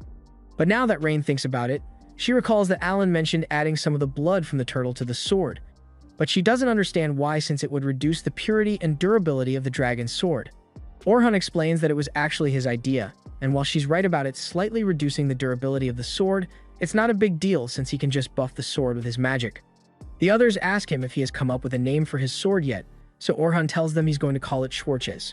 The others are a bit confused when he says this because they've never heard of a word like that before, so Orhan explains that it means black rabbit, and he thought it would be fitting because it's a black blade made while he's a part of the Silver Rabbit clan. And now that he finally has a good weapon, they are ready to resume their mission of clearing the dungeon. Selma asks Orhan if he's available tomorrow so they can start with floor 92, but unfortunately, Orhan tells her that he's actually going to be busy tomorrow. He already promised the kids that he would take them dungeon diving tomorrow, and Selma is a bit concerned that Orhan might be overworking himself, but he tells her it's fine because he's just going to be there to supervise. As a matter of fact, he thinks they could probably handle the 29th floor of the dungeon without his help, and Selma is surprised to hear that the kids have grown so much in such a short amount of time. She is proud of them because when a rookie party gets strong enough to clear floor 30 on their own, they will officially be considered professional adventurers. Later that day, Orhan is hanging out at his old man's house when Gramps warns him that there's a concerning rumor going around. This gets Orhan's attention since if Gramps is worried about a rumor, then it must be a big deal. So he asks what it's about, and as soon as Gramps says the word Amanthoth, Orhan's eyes go wide because he knows what that means. They are adventurer killers who recently started appearing in this southern region, and they are one of the largest criminal organizations alongside the Cyclamen Church. He wants to believe that this is just a baseless rumor since there hasn't been an announcement from the guild, but the Gramps informs him that a few high-ranking adventurers were recently killed, so it's likely that the guild is keeping this under wraps to avoid causing a panic. He doesn't understand why Amanthoth is so obsessed with killing adventurers, but he can't expect an organization of murderers to have a good reason for that.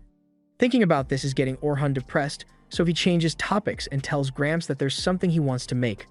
Meanwhile, over in Rain's room, she walks up to the memorial she made for Albert out of his bloodied clothes, and she tells him that in 3 days they will be fighting the Black Dragon again, so she hopes he can cheer them on from heaven. At the same time, Will has just gotten his weapon tuned for the big fight, and with this, he is certain that nothing will hold him back from doing his best. Alan looks at Will with approval and tells him he has gotten a lot stronger than before, since back then, he would have already run away by now. Will recalls how his cowardice as a defender cost Albert his life last time they fought the Black Dragon, and he will never forgive himself for what he did, but that's exactly why he needs to keep fighting. As for Selma, she has been looking out into the night sky for a while now, and Sophia can clearly see that she's worried, so she goes to talk to her. She has heard all about the plan to go to the 92nd floor in 3 days, and to be honest, she would be lying if she said she wasn't a bit nervous about it as well.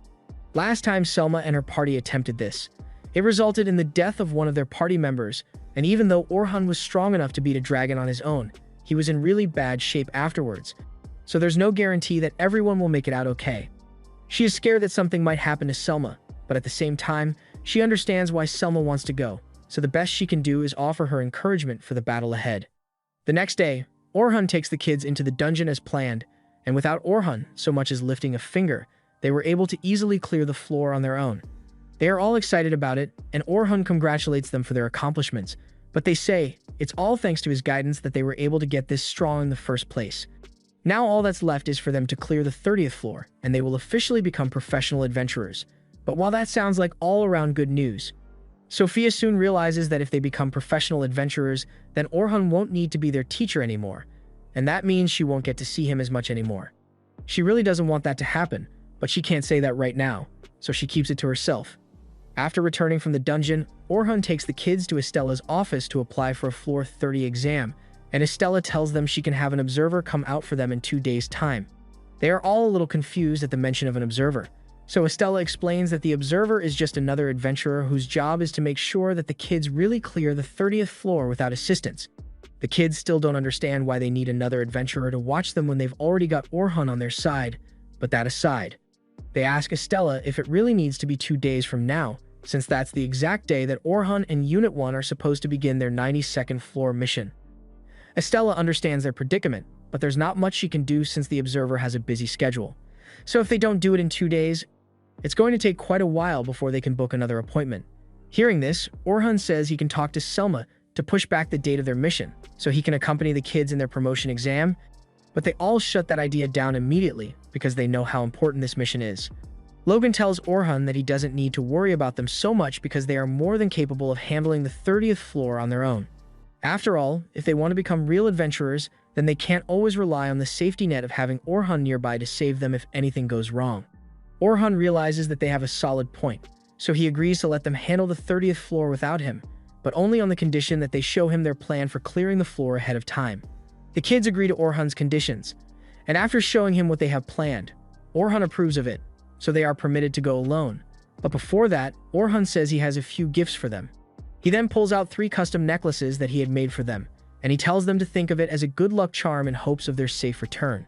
The day of the mission finally arrives, so Orhan and the rest of Unit 1 meet up outside the dungeon to start their mission.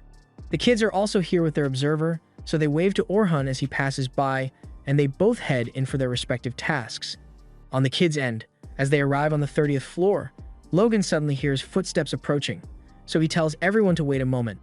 It is likely a group of monsters, so Sophia suggests they should have Caroline distract them while she and Logan cast offensive spells. And as the goblins show themselves, the trio put their plan into action.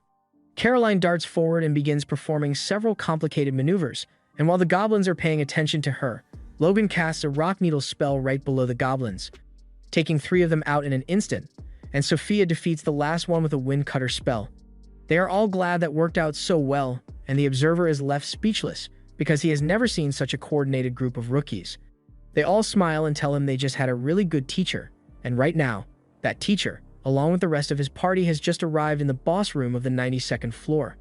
They are all ready to do their absolute best to clear this hurdle, so they walk in, and as soon as they are in the room, the dragon charges at them. So Selma casts her buffs on Will, and Orhan doubles his own status by 4 times in preparation for the fight. Both Orhan and Will then charge straight towards the dragon. But while that's going on, the kids have just reached the boss room of the 30th floor, and they are ready for the challenge. But to their surprise, they find another party waiting by the boss room entrance. Dungeon etiquette says it's a first-come, first-served thing, so those guys effectively have dibs on the dungeon boss room right now. But since today is really important to them, Logan decides to go up to the party and politely ask if they would be willing to let them handle the boss for today. However, as soon as he steps up to them and introduces himself as a member of the Silver Rabbits, he immediately realizes that he made a mistake because these guys are shady AF. Normally, they couldn't care less about a low-level adventurer like Logan, but upon learning that he is a member of the Silver Rabbits, their interest is piqued because they know the Dragon Slayer they are after is also part of that clan. They ask Logan if he knows who the Dragon Slayer is, but he now realizes that these guys are bad news, so he refuses to answer. Unfortunately, staying silent doesn't help in this case because Zuriel over here has a special ability that allows him to instantly extract information from others.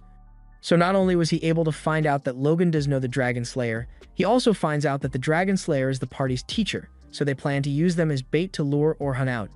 The observer steps in to defend the kids, but before he could even react, his head had been sliced clean off his body. The kids are all mortified, but they are still aware enough to know that they stand no chance of winning if their observer was defeated so easily, so they all start running. But unfortunately, the Amenthotep members have no intention of letting them escape, so one of them seals off all the exits with earth magic. They aren't left with many options, so Caroline tells the others to go break through the rocks and escape while she keeps the big guy busy. However, as she charges at him, a moment later, she is slammed into the wall with so much force that she leaves a crater. The Amenthotep members tell the kids that there's no point in resisting because they stand no chance here, and as long as they come quietly, they won't have to hurt them. With their instructor dead, Caroline injured, and no escape routes in sight, a feeling of hopelessness begins to wash over them, and they can do nothing but hold on to the good luck charms Orhan gave them and pray. Meanwhile, Orhan and the others are making good progress in the battle against the dragon, but all of a sudden, his necklace begins to glow, and as soon as he sees it, he stops dead in his tracks because it means the kids must be in danger. He made this as a sort of warning device to let him know if the kids ever got into trouble, so while he's not sure what's going on, he knows they need his help right now. Unfortunately, he can't just leave in the middle of a boss fight. And while the dragon may already be weakened from his earlier attacks, it would still take time to fully defeat it, but they don't have that kind of time. And to make matters even worse than they already were, the dragon suddenly begins regenerating, so all the hard work they put into injuring it has been completely undone, and it's going to take even longer to kill it now, all while the kids are cornered by a group of cold-blooded killers. Sophia is really worried about Caroline, but Logan reminds her that she can regenerate, so she's going to be fine. Right now, their top priority should be to make it out of this alive, so they both prepare themselves to fight. Logan casts as many buff spells as he can, and Sophia fires a thunder arrow at Giba, but he is easily able to block the attack with his sword and continue pursuing them. However, as he is running, he ends up getting caught in a rock trap that Logan had set up, and Logan is really proud of himself because this is a trick Orhun taught him. Unfortunately, it wasn't enough to stop Giba, so as Logan attempts to strike him, Giba catches his spear and slams him into the ground as he breaks free from the trap. Giba then raises his sword to finish Logan off. Even though they intended to keep the kids as bait, what Logan just did really pissed him off. But just as his sword was about to split Logan's skull in two, Giba's whole body suddenly stops moving. He has no idea what's going on, but it turns out that in that moment of crisis, Sophia managed to unlock her special ability, telekinesis. She uses it to launch Giba into a wall, buying time to heal Logan and get him to safety. Giba is now even more pissed than he was before, and the rest of his teammates are starting to grow impatient because they don't understand what's taking him so long. Giba doesn't want to be considered weak by his team, so he tells them he will finish this right now. On Sophia and Logan's end, they both prepare to combine their magic to fend him off. As for how things are going on Orhun's end, it's pretty bad. Not only has the dragon healed itself, but its attack pattern is also completely different and even more deadly than before. There's no way they'll be able to defeat it in time to save the kids if they fight normally, so Orhun is forced to bust out his secret weapon, even though he hasn't finished perfecting it yet. He casts Alteration on his sword, and with a single strike he is able to chop one of the dragon's legs off entirely. But just when it looks like there might still be hope, the dragon begins to regenerate again. It doesn't take long for Orhun to realize that if the dragon is now capable of regenerating indefinitely, then the only way to win would be to kill it in a single strike. But doing something like that is no easy feat. Just then, the dragon swings its tail at the group to attack, so Selma raises a barrier to protect everyone. But under the force of the dragon's incessant pounding, Selma's barrier doesn't hold up, and she gets blown back as it crumbles. Everyone rushes over to her side to check on her. But it looks like the dragon is preparing to launch a fire breath attack, and with Selma out of commission, they would be sitting ducks when that happens. But fortunately, while the dragon's attention is focused on everyone else, Orhun manages to sneak onto a cliff above its head. From there, he makes his move. He alters his sword again, changing its shape into a spear, then leaps down and delivers one powerful blow to the dragon's head, dealing enough damage to take it down for good. Selma is relieved that Orhun managed to defeat the dragon, but she still suffered a ton of damage, so she passes out shortly after. Meanwhile, back on Sophia and Logan's end, they both do their best to tag team Giba, but let's be real, they never stood a chance. Logan immediately gets his ass handed to him, so he tells Sophia to run while she still can, but it's already too late for that because Giba has set his sights on her. Their job is to kill any promising adventurers before they become strong enough to be a problem. So now that they know that Sophia has a special ability, they think it would be best to kill her after all. Sophia falls to her knees in fear after realizing that Giba really plans to kill her. So all she can do is pray that someone will come save her, and as it turns out, her prayer was answered because before Giba could cut her down, a sword slash knocks him all the way across the room in an instant. Orhun then emerges from the shadows shortly after, and he apologizes for being late, but he came here as fast as he could. After making sure that Sophia is alright, he teleports both Logan and Caroline to his side, and casts a barrier to keep them safe while he deals with the Amenthotep members. He is unbelievably angry right now, but the Amenthotep members all seem pretty smug because they had planned to lure Orhun here all along, and they think it's a stroke of luck that he showed up so quickly. The reason they are so confident is because they are specialists when it comes to killing humans, and he may have taken out Giba, but there's still no way Orhun could win a 3v1 against them. But Orhun isn't fazed in the slightest because he knows this is going to be easy. First, he casts gravity spells around the members, and the only one who manages to evade in time is Sion, but her other teammates weren't as lucky, so they get brought to their knees by the intense gravity. And a second later, Orhun zaps the life out of them with a lightning attack. That takes care of all but one, and Sion is surprised that Orhun was able to take those three out so quickly. But she won't fall as easily as they did. Orhun rushes at her with his sword and strikes at full force. But to his surprise, not only was Sion able to block his strike despite her tiny frame, she was also able to cast a high-level blizzard spell to counterattack with no casting delay. He jumps back to avoid being frozen, but while he's trying to figure out what's going on, Sion waves her hand and yet another high-rank spell is formed above him even though she didn't do any casting. Orhun manages to block the lightning strike with a shield, but he's still got no clue what's going on because he has never heard of someone being able to cast such high-level spells without any chance. Sion is impressed that Orhan was able to handle 2 of her spells without suffering any damage, and she says she wishes Orhan would join her in Amenthotep. But Orhan turns her down because he wants nothing to do with an organization of murderers. Sion laughs and mentions that looking at Orhan reminds her a lot of her childhood friend who died when she was little, but Orhan couldn't care less about that and demands to know why she is killing adventurers. Sion tells him that she doesn't actually want to kill anyone, but the original was defeated and the replica has fallen into enemy hands, so she has no choice, whatever that's supposed to mean. Orhan doesn't understand a word she just said either, and Sion isn't surprised because she wouldn't expect an outsider to know anything about it. Orhan tells her he doesn't care why she's doing all this, but from what she said, if the situation is really that bad, then she should just give up already and accept whatever fate awaits. As soon as Sion hears him say that, she flies into a rage and yells that it's overzealous adventurers like him who are bringing the world closer to destruction by clearing the dungeon, and her sudden outburst catches Orhan off guard. Sion is tired of talking, so she decides to finish this quickly and casts dozens of explosion spells all at once. Orhan has never had to deal with this many powerful spells at once before, so he is quickly overwhelmed, and Sion seems confident that she blew him up because no one could survive that many explosions without protection. But as the dust settles, we see that Orhan actually used his alteration magic to turn his sword into a shield to protect himself. And while Sion is still staring at him in shock, he turns his weapon into a whip to restrain her. Sion is unbelievably impressed because the only other person she has seen who is capable of using magic like this is her childhood friend. And as she says this, she finally connects the dots and realizes that Orhan is the childhood friend she thought she lost. At the same time, Orhan starts having flashbacks when he sees Sion's face, and he feels like he should remember her, but for some reason he's drawing a complete blank. After finding out that Orhan has been alive all this time, Sion realizes that she was tricked by the old man and woman, and she's really pissed about it. But Orhan has no idea what she is talking about, and he still has no idea who she is for that matter. Orhan asks if they know each other somehow, and seeing that he has no memory of her, Sion doesn't try to explain herself.